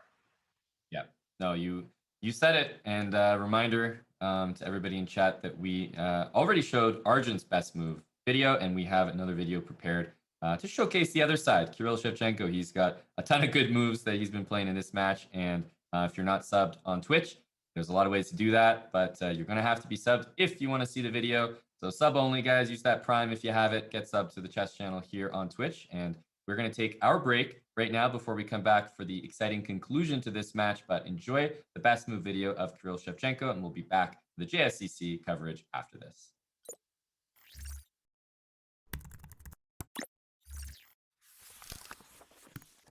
Here we've arrived at another edition of a Junior Speed Chess Championship Players Best Move. And Funmaster Mike gets kind of an easy one here because some of the ones I've shown you, if you've been tuning in, have been several moves, super complicated, needing the engine to help poor old Funmaster. But this one's only one move. So Kirill Shevchenko, the Ukrainian Grandmaster, played one move here, and it caused the opponent to resign. This was part of the World Youth Under 14 Championship. Yes, these players were pretty young not too long ago. So black has this sort of collection of pieces swarming against the white king. But how do we actually sting this king? Well, it's this subtle little move chosen by Kirill himself, king to h5. And that's it. That's all. It's time for us to go on break. No, we should probably explain the move a little bit. Well, what we're doing here is we're using our own king to take away these escape squares. We're also unpinning our knight. And so we're actually setting up two checkmates with one. Knight to g5 is a mate. And rook over, well, it's not technically mate, but you've got to start putting stuff in the way. And I can take everything, and you're going to be left with nothing. And it's going to be very sad. And surprisingly enough, that's it. I don't need to explain anything else. There is nothing that white can do that's reasonable that stops both of those checkmates. This king is surprisingly just pinned to the side of the board, and the black king plays an active part in the fight. Quite lovely and played in the World Youth on the big stage. So there you go. Grandmaster Kirill Shevchenko's best move. Good luck to him and all the other players in the Junior Speed Chess Championship, sponsored by ChessKid. That's right, those people that write my paychecks.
Hello, everybody. Hope you're all still with us. Before we get into the bullet portion of this exciting JSCC match, I wanted to remind everybody about the possibility that for a limited time, you can double up on fun and the learning with the Chess.com app that they have here, the new one, ChessKid Adventure app. It's in the App Store. You get a discount right now. So remember that when you get this, you also get access to ChessKid. So check that out in the App Store right now. It's an awesome 2-for-1 deal. Check it out. And that Daniel, we're back with a 2-for-1 deal right now. Got 2 commentators in 1 match. Oh God, wow. The transition game was on point. That was incredibly smooth. that was one of the best transitions I've heard. And fitting in 2-for-1 into the transition, that's not easy. Listen, I know. Well, you know what else is not easy? The 5-point comeback that Kirill Shevchenko has to make in the bullet section. Yeah, that wasn't as professionals. Good. 2 professionals here. Consummate professionals. But I think the fact that we have a deficit like we do means we're going to see more risks, which I'm excited about. Shevchenko needs to win nearly all these games. Arjun is an amazing bullet player in his own right. So to do that is going to be a tall task. He's going to have to play more loosely, take risks, would you say? Take a lot of risks, pounce on opportunities to complicate the position, and mainly just watch the clock and create problems for Black. But you can see that massive bullet rating of 31.47. That's not a fluke. If anything, I think he's a little underrated. And, you know, in terms of making a crazy comeback like this, you have to break it up into little sections. You got to say, well, my first goal is to get it to within 3 in the first 15 minutes. And that makes it a little bit more manageable. If you tell yourself I have to come back, 5 points down, right, it just sounds so insurmountable. So you got to break it up a little bit, celebrate the small victories, and try to instill a little bit of fear in your opponent. But the opening is showing that Arjun is as confident as ever. He gets a very nice position here out of the opening. Yep, I think that's good advice. Just break it down into more manageable sections, and I think he's going to play A5 and C5, one if not both, in this position. He's not going to let White just commandingly take over the dark squares that easily, I think. Right. Rook FB8, we got a potential endgame. Arjun is very, very happy with long games that bleed the clock, even if they end in a draw, because he doesn't, he's good. He's happy with trading baskets. Is White better here? White does have this potential passer on A2 if Black plays AB. This is a nice little blockading action that White is going here. And I'm actually not sure about taking with the A pawn there. It does mean White has this outside pass pawn, but when there's so many pieces on the board, you can usually treat that a little bit more like a weakness. And if pieces trade off, then it starts to feel more like an advantage and more like the pass pawn that it is.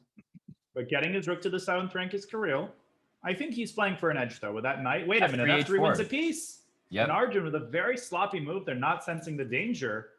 Yep. And if knight g5, then h4 kicks away the knight and the bishop is lost. Hey, talk about celebrating small victories. This is not so small victories start off the match. That's going to be really good for his confidence. Oh, yeah. And these really are all about confidence. Anybody can perform at any level. These players are so strong that if they're confident, they can win a couple in a row for sure. So still some technique required here, though. King e3, but this is completely winning. I mean, that pawn is so far advanced. Yeah, that was a really helpful series of checks, actually, for the White Kings. Now he's in the center of the board, uncontested, and looking very, very good to punch this one in. Yeah, and there's no need to rush. I mean, if you're Kirill, you don't want to go crazy just, trying to move super fast. You've got plenty of time if you win all your games. D6 here and knight c5. Just seems a little bit still like he's not confident to the point where... I agree. Well, I mean, I don't know how to phrase it, but you know what I mean. Yeah, it's not a lot of conviction in his move. Right. That's a great way to put it. Okay. Well, there's a lot of don't promote. Like knight d2 or knight d6. Take your pick. Right. Yeah. And it's well done. Still good technique. You didn't let the win out. Arjun very rightfully is bleeding the clock.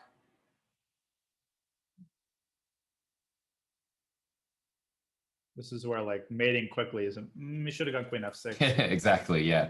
Unnecessary pre-move. A couple more seconds, and that could become important. Yep, and it's mate. He's But, gonna sit it out. Good job from both players. I think both did the most did things in the most accurate way in that game. Like converted the win.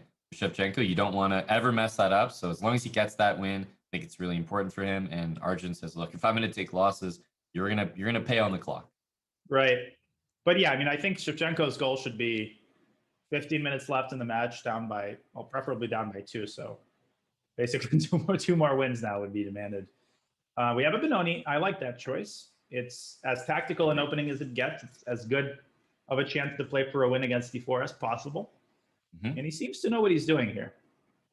Yeah, and this is one that, like, as critical as we might be in maybe the 3-minute or the 5-minute portion, it always gets better for the Benoni. Like, the less time on the clock, it becomes trickier, harder to manage. So I think this is a nice choice. And guess what? Knight h5, queen h4. You could get checkmated here in the blink of an eye. Yeah, Bishop d4. Seriously. Ooh, this is juicy stuff going on. Bishop d4, queen g5 also. Yep. Okay, he goes queen h4 first. f5. I mean, maybe not the best way to attack, but he's playing practically. He's keeping time on his clock. Now f4 is a threat. I like the way he's been playing, let's just say the bullet portion in general so far. But f4, amazing This is position. crushing. Bishop f2, you'll play fg and queen takes f3. Oh, when you have to do this, and g5 probably. A rook f8 is even better. Queen h4, bishop e5 about to happen. I mean, winning this one would be absolutely huge. I think that would give him a tremendous degree of confidence that, yes, I can beat this guy, several times in a row in bullet. But this is where the nerves come in, and we know how amazing Arjun is at posing problems. He's going to go knight e2 after bishop d4. And he's going to try to set these pawns in motion and push black's pieces away from their active posts. Yep, king e5 maybe. Ooh, G3.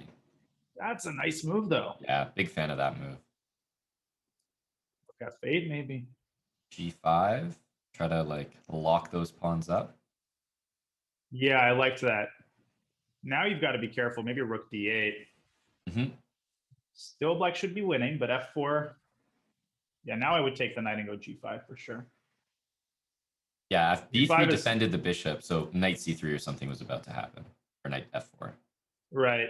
Now king g7, rook f8, and just try to like carefully maneuver. Don't blunder any pawns, and eventually something will present itself. Oh, there's something. One, but...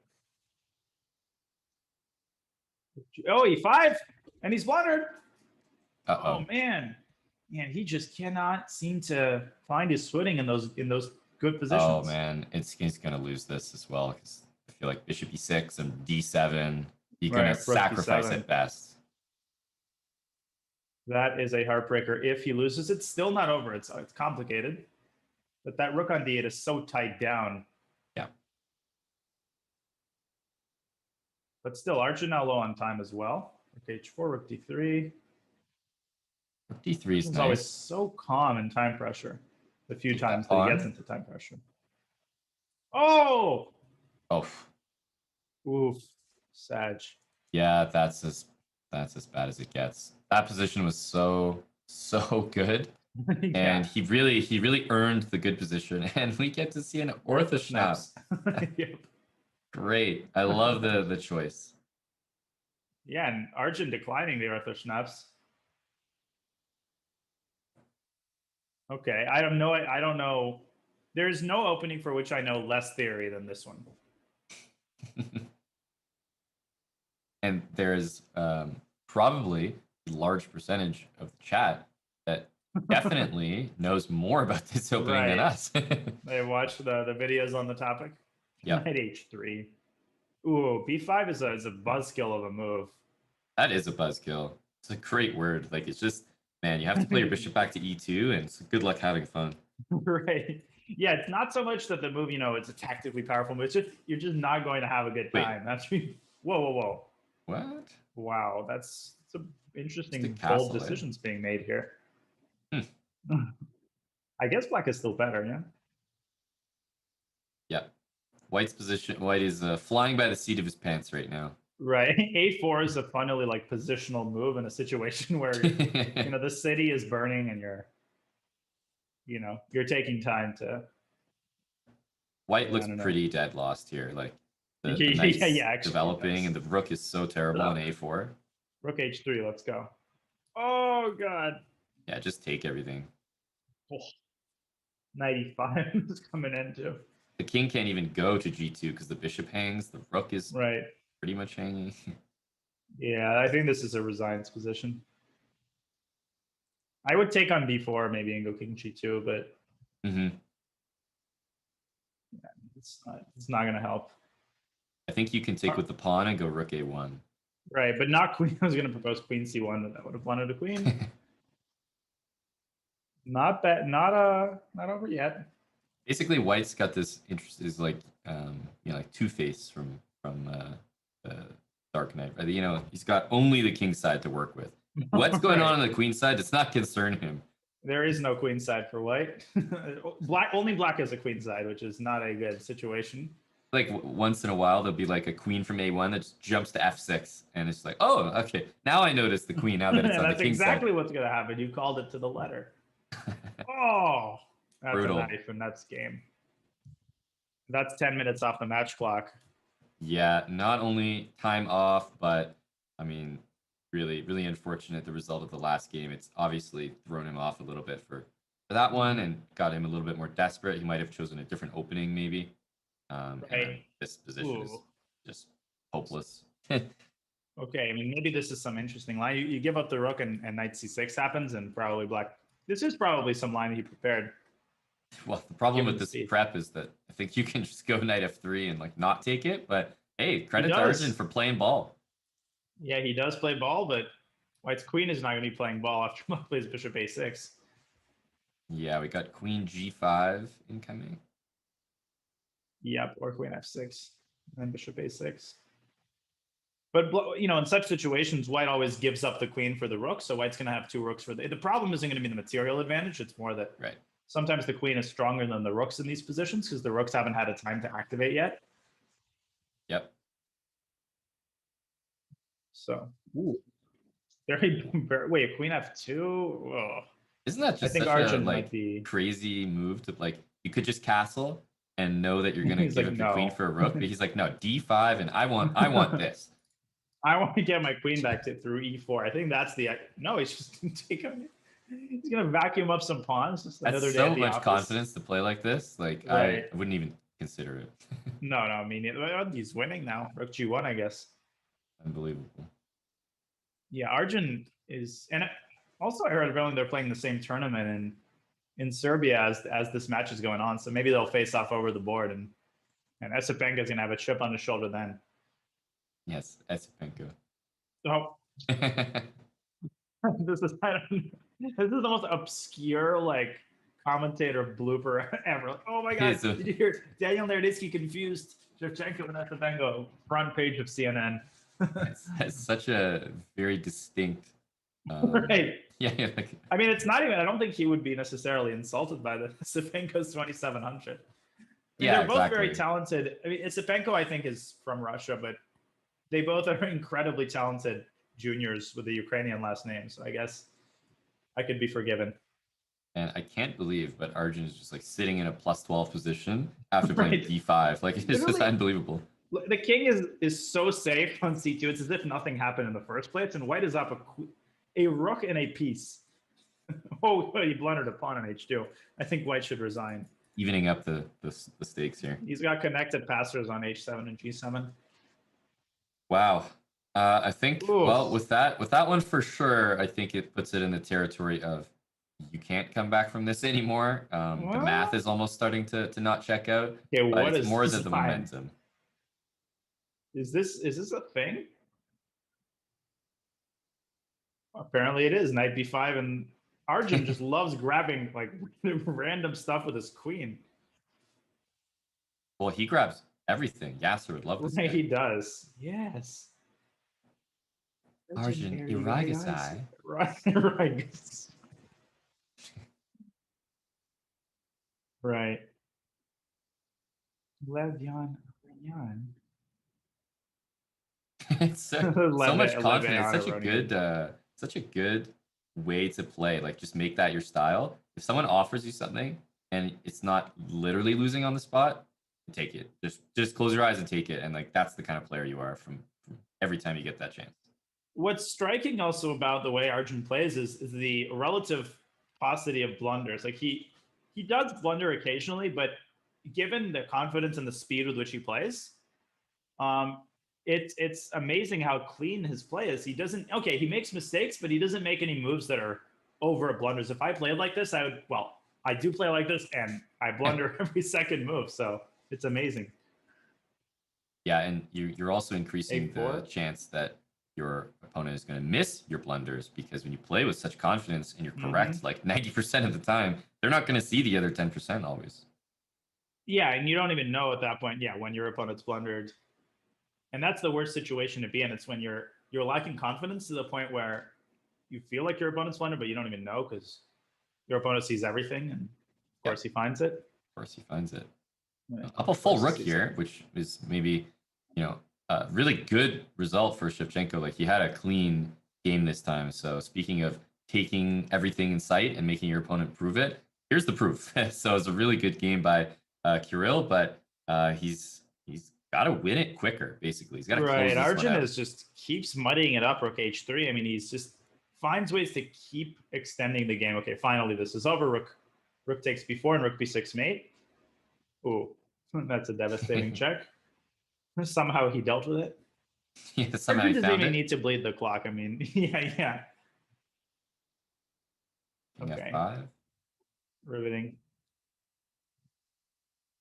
And every second that you spend thinking in positions like this, where it's not immediately, like, you're not playing an immediate move, you almost start to like just get offended by yourself. You're just like, why am I? Oh my god, how am I not? Why am I not winning this already? No, that's a self-fulfilling prophecy, because you're so tilted that you start playing less objectively because you're trying to already get it over with, and so it takes longer than if you were to just think for 5 seconds in the first place and find the best win. Establish like an overall game plan, but no. Right. No, you're just throwing pieces at your opponent, hoping it's checkmate. And okay, now 16 seconds of waiting. Nope, not yet. He found a way to avoid. He found it. Of course, he found it. Of course. See, where's the? He's still strong. I think. And he's finding the absolute worst way to win this as fast as possible. Queen e6 mate. Ooh, mate with a pawn. Queen's gambit. Wow. That's the latest I've ever seen the move d4 played. Yeah, exactly. d4 checkmate. It's usually played on move 1, but this time, oops, again he goes for this line. Oh, he's improved it now. Oh, never mind. But they've transposed this transposition. Of course, it's like -5 almost. Right. He doesn't care. No, this is a truly impressive display. Arjun has always been. I'm very surprised he's only 25, 50 FIDE. And imagine playing him in a classical game. That's a nightmare. He is a nightmare pairing. One of the worst pairings. I'm playing Erigaisi. Oh gosh, I'd already think about how to make a 4 to draw if I were white. As he finally, bishop a6 is a huge addition. No, this is over, because now after queen f8, king f8, there's no pin on f1, and the attack is completely devastating. Yeah, so still no, but now queen f8 and knight c3, and then bishop d3. Bishop but d2. There's bishop d2. I was going to say there's no threat, but there is. So I guess CD, he wants king e7, stopping the pawn, and go after this rook on h1. Generally, white's bishop is on f1, but here it's black's bishop. Yeah. Very strange position. It's going to take it and go bishop e1. And right. I mean, white is totally fine, right? Like, probably better. Probably even better, yeah. Okay, maybe black has some perpetual ideas with queen d3, but the concept of delivering a perpetual when you're down by 6 is not the most appetizing idea. Okay. Hey. I don't know what to make of this. Remember, white doesn't pass the e-pawn, so maybe we'll see e4 mate at the end of this game. Such an interesting imbalance. You don't see this very often. No, this is actually quite an analyzable endgame. Like, I could see showing this to some students as a potential interesting endgame to play out.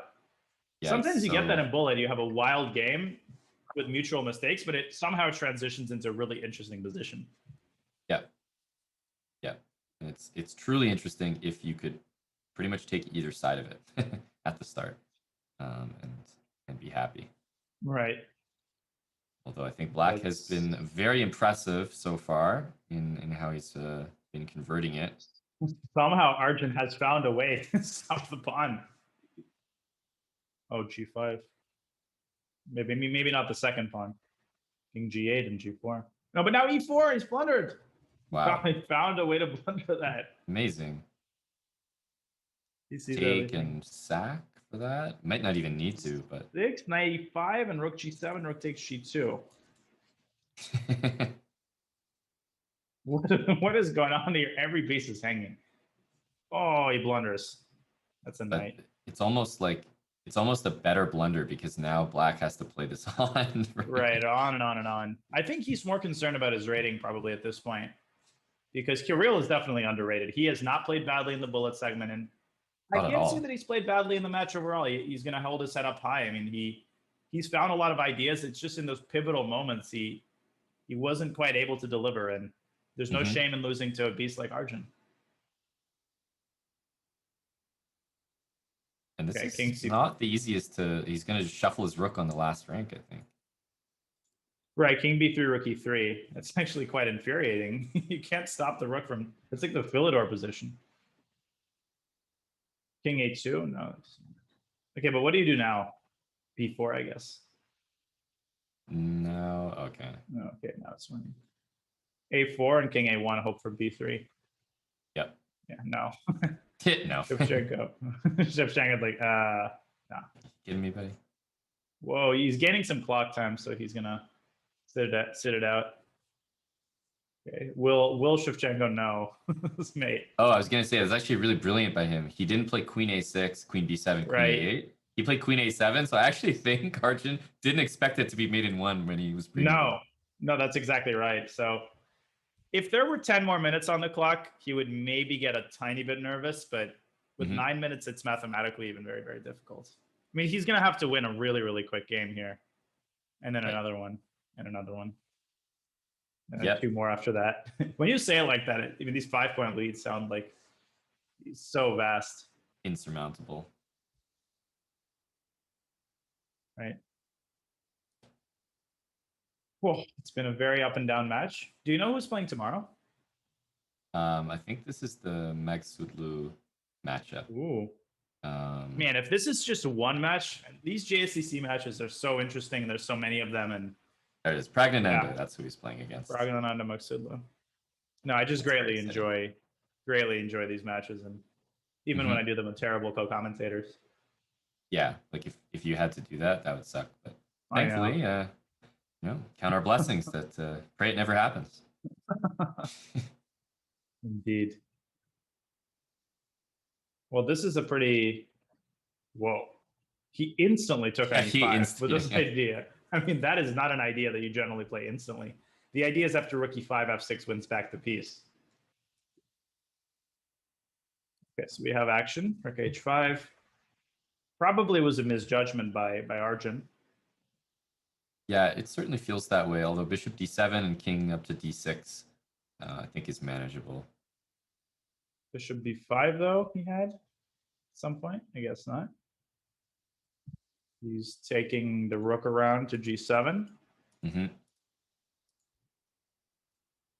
Rook b6 seems like a particularly strange move. But... Right. Yeah, now Black is probably back in charge for g4. Yeah, some of these moves he plays instantly, it's just okay. But yeah, I was going to say, take the pawn. Rook c3, king d6. Black is fine. Okay, king c5 and bishop c6. Yeah, this is really turning. May as well go rook g c7. It could be f7. So wrong on both counts. Like he made the symmetrical move, but with the other rook and on the other square. Completely the other direction. Rook g3, e5, and c3 would be mate. Oh, C3. Oh, no, that's not even a threat.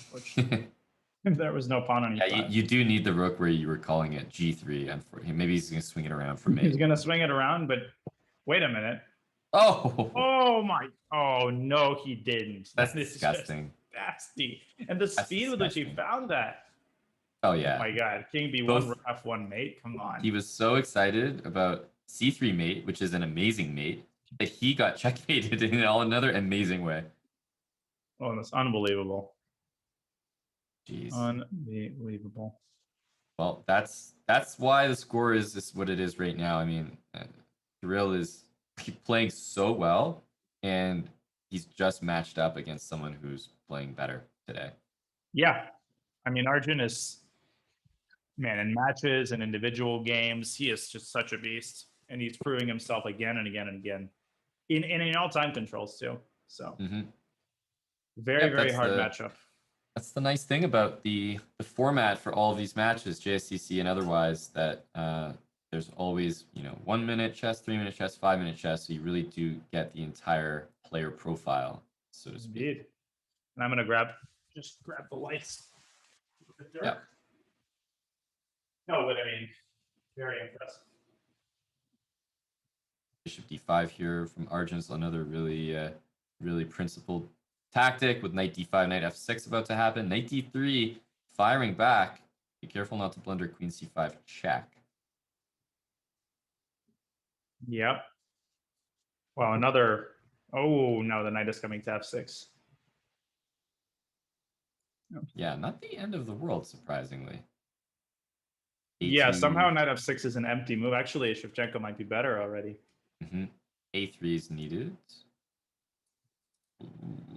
Ooh. That's Arjun has something to say about that. Yeah, computer's like, yeah, it's just a draw. Right. Of course, all these positions are always drawn. A4. Queen c1, queen f4 forces a queen trade, though. Yeah, that move g5 in order to threaten that is actually pretty key. Yeah, if this were a bug house, Arjun would drop a queen on g. Now I guess takes king f. Oh, he swings the knight around to defend the a4 pawn. That actually makes a lot of sense. That makes a lot of sense. What happens after knight c5, king g5, though? Well, all of a sudden on the other side. Don't really have good moves for white here. Knight d3, I guess, and then you just go back to c5. Yep, knight a6 instead. I guess you have to go back to c5. No, knight takes c7 and e6 maybe. Yeah. E6 sees everything. Finds it, of course. Of course. Now, Bishop b3. I wouldn't sleep on this. Yeah, I would assume that you can take that f4 pawn and get back and cover everything, but not immediately. No, knight d5, knight b4. Okay, it's a draw. Yeah, I would have gone maybe with bishop b3, but I can't guarantee. Wouldn't have been anything. Yeah, and Arjun is going to bleed the clock here, quite possibly leading us into the final game, although there might also be 2 games. Oh, gosh. Careful now. This knight d6 is very close to being won. Yeah, this could be something, but no, you can sack the bishop. Yeah. Yeah, and we have a draw with 2.5 minutes left in this match. An interesting transposition to a Sicilian.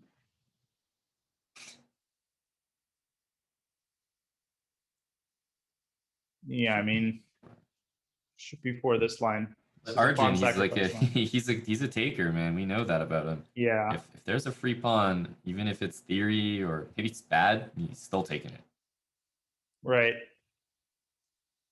Yeah, queen d3. No, this is supposed to be good for white. Bishop a. I mean, particularly in bullet. And Arjun has impressed me with the kinds of positions that he's been willing to play in bullet. Positions that you have to play with insane precision, and he does. I mean, for example, here you can't. I mean, for all of eternity, you won't be able to castle, but he doesn't care. I'm up Pavana. In the opinion of international master John Smith, Black is up a pawn. I'm tired of saying that name. So. Yeah, spice it up. Rook takes. I guess that's nothing. Rook takes b5 is the I'm down 6 points move. Right, exactly. Just hope that that mates. Oh yeah, I'm down 6 points. Maybe just throw your mouse in the direction of rook takes b5, and if you play rook See which b4, piece it's like, you lands don't really there. care. Right. It's so funny how when I'm tilted, for example, I'll mouse slip and then complain about it when it's very clear that I'm just, you sometimes just throwing your mouse in the direction of the right square, and it's a complete lottery whether it lands there or not. Hopefully it doesn't, so you can complain and blame Right, the loss on exactly. that. Exactly right. Okay, so bishop c5. I think you don't take that rook. Well, the e-ball bar resembles the stock market or something. Like, It just doesn't know what's going on.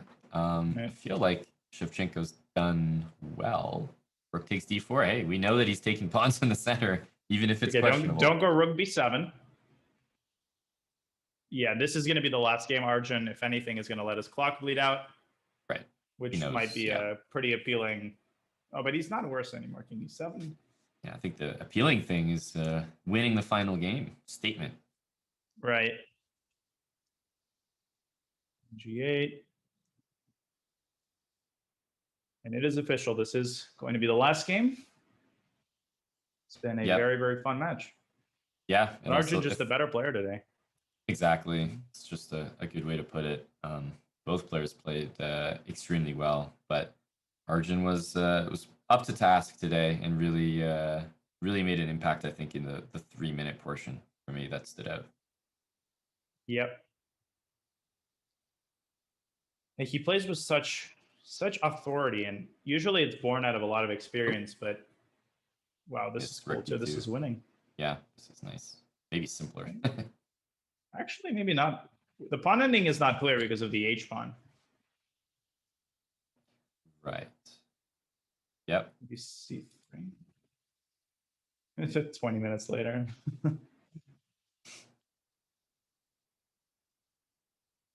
Queen B3 probably is winning though.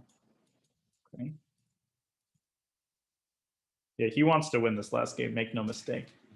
And Shevchenko is here as well. Like, a different player might just resign and say, okay, the match is already over. No, not these play exactly. No. Not these players though.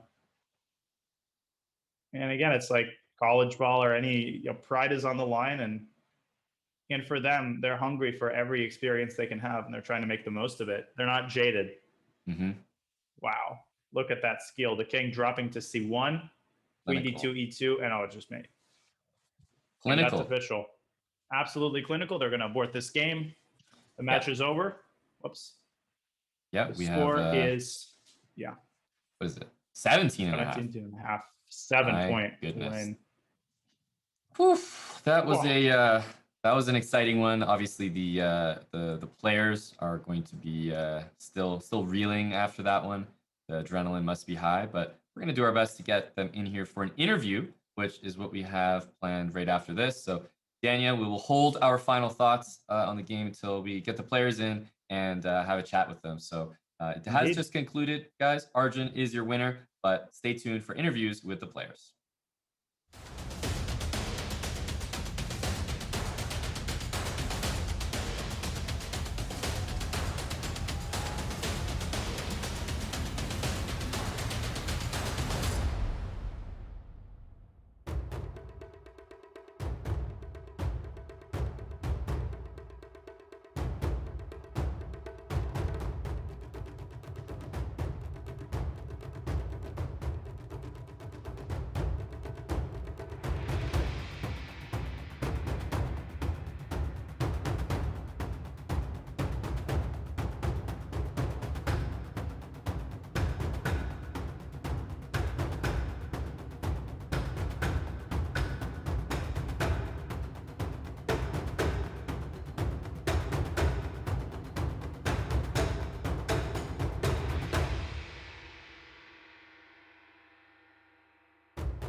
And welcome back, everybody. The hosts, Daniel and I, are here with the players. Awesome to have them joining us, Arjun and Kirill.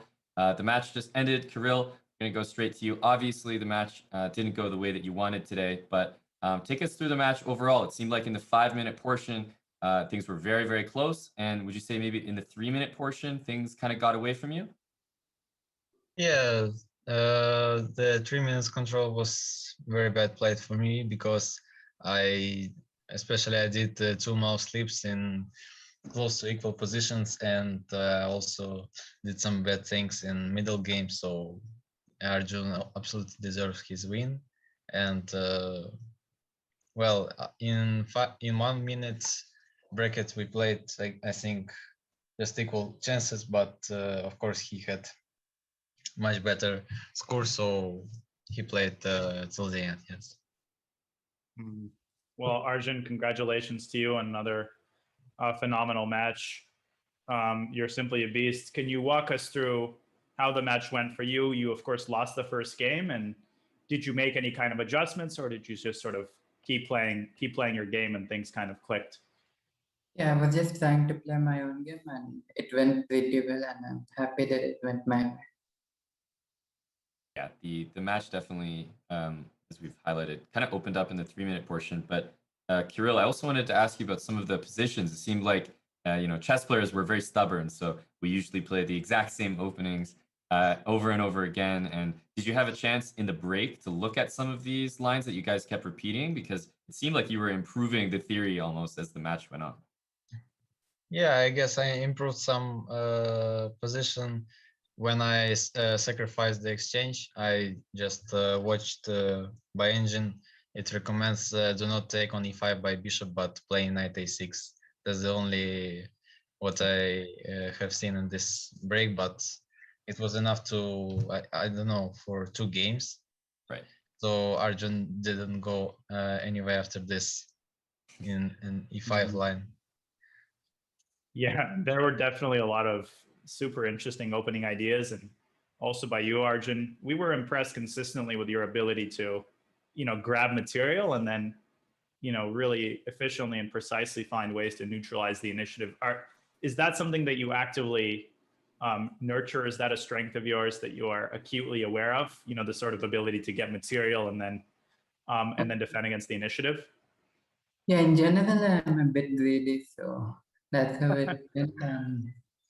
And also, I think I'm pretty good at defending, so maybe that helped. Right. And Arjun, you also came into the bullet section much higher rated, let's say, just on paper compared to Kirill. But he was obviously very competitive. The match may have been close to over by then, but we felt that the 1-minute portion was very competitive. Is that how you felt about Kirill as well? Like, you found maybe he was a little underrated in bullet? Yeah, definitely. Initially, I thought I could be a clear favorite in the bullet section, but turned out not to be the case. Yeah, the bullet was definitely interesting. I just have one more quick question for the both of you. Kirill, I'll start with you. I believe that both of you are playing in the same tournament in Serbia, Kirill. Is that true? And if so, how is the tournament going for you? Well, I today won another game, so now 4 out of 4, and 5 games still to go. So can't say congratulations. Anything. Yeah. Thank you. Arjun, how about you? How is the tournament going for you? Yeah, I drew yesterday, and I'm 3.5 on 4. 3.5 out of 4. Well, there we go, Daniel. We have 2 guys who are doing amazingly well over the board, battling it out here on Chess.com. So, hey, we might see another game between these two in person sometime shortly. But, it's nice to hear both of your thoughts after the game. Big congratulations has to go out to you, Arjun. You did come away with the victory, so very well played. And Kirill, the games were thoroughly entertaining, and obviously a few mouse slips and things didn't go your way, but we thought it was a very, very entertaining match. So thank you both for playing and for sharing your thoughts. Thank you. Bye. And there we go, Daniel. We have the brackets here, so we can see what that match means in terms of the overall picture here for the Junior Speed Chess Championship. decisive victory from Arjun. Is he one of the people in this tournament, sort of like a name to watch to go all the way for you? 100%. In terms of his FIDE rating, he might be an underdog, but I mean, first of all, he's incredibly underrated. Second of all, the versatility of his play, the maturity, the nerves of steel. I mean, literally, this guy is a force to be reckoned with. You can see the margins by which he's winning these matches, and definitely someone to watch. Yeah, 100%.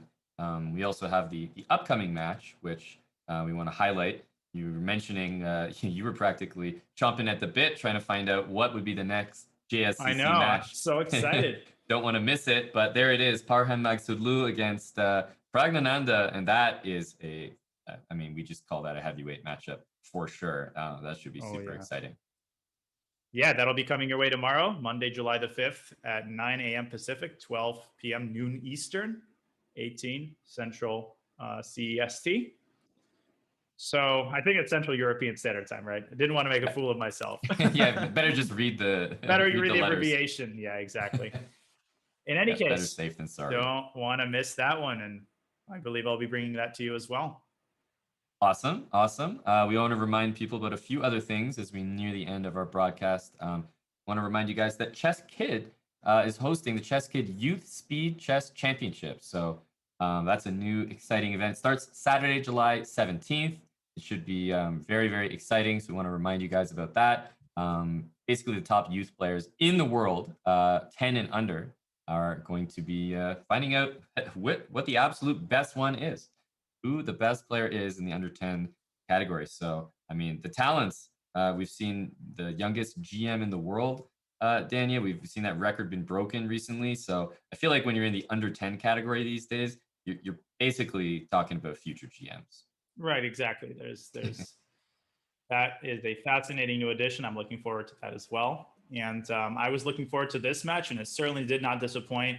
I had a blast, and I had a blast commentating with you as expected, Aman. So this was great, and I can't wait for tomorrow's match as well. Yeah, you guys heard it.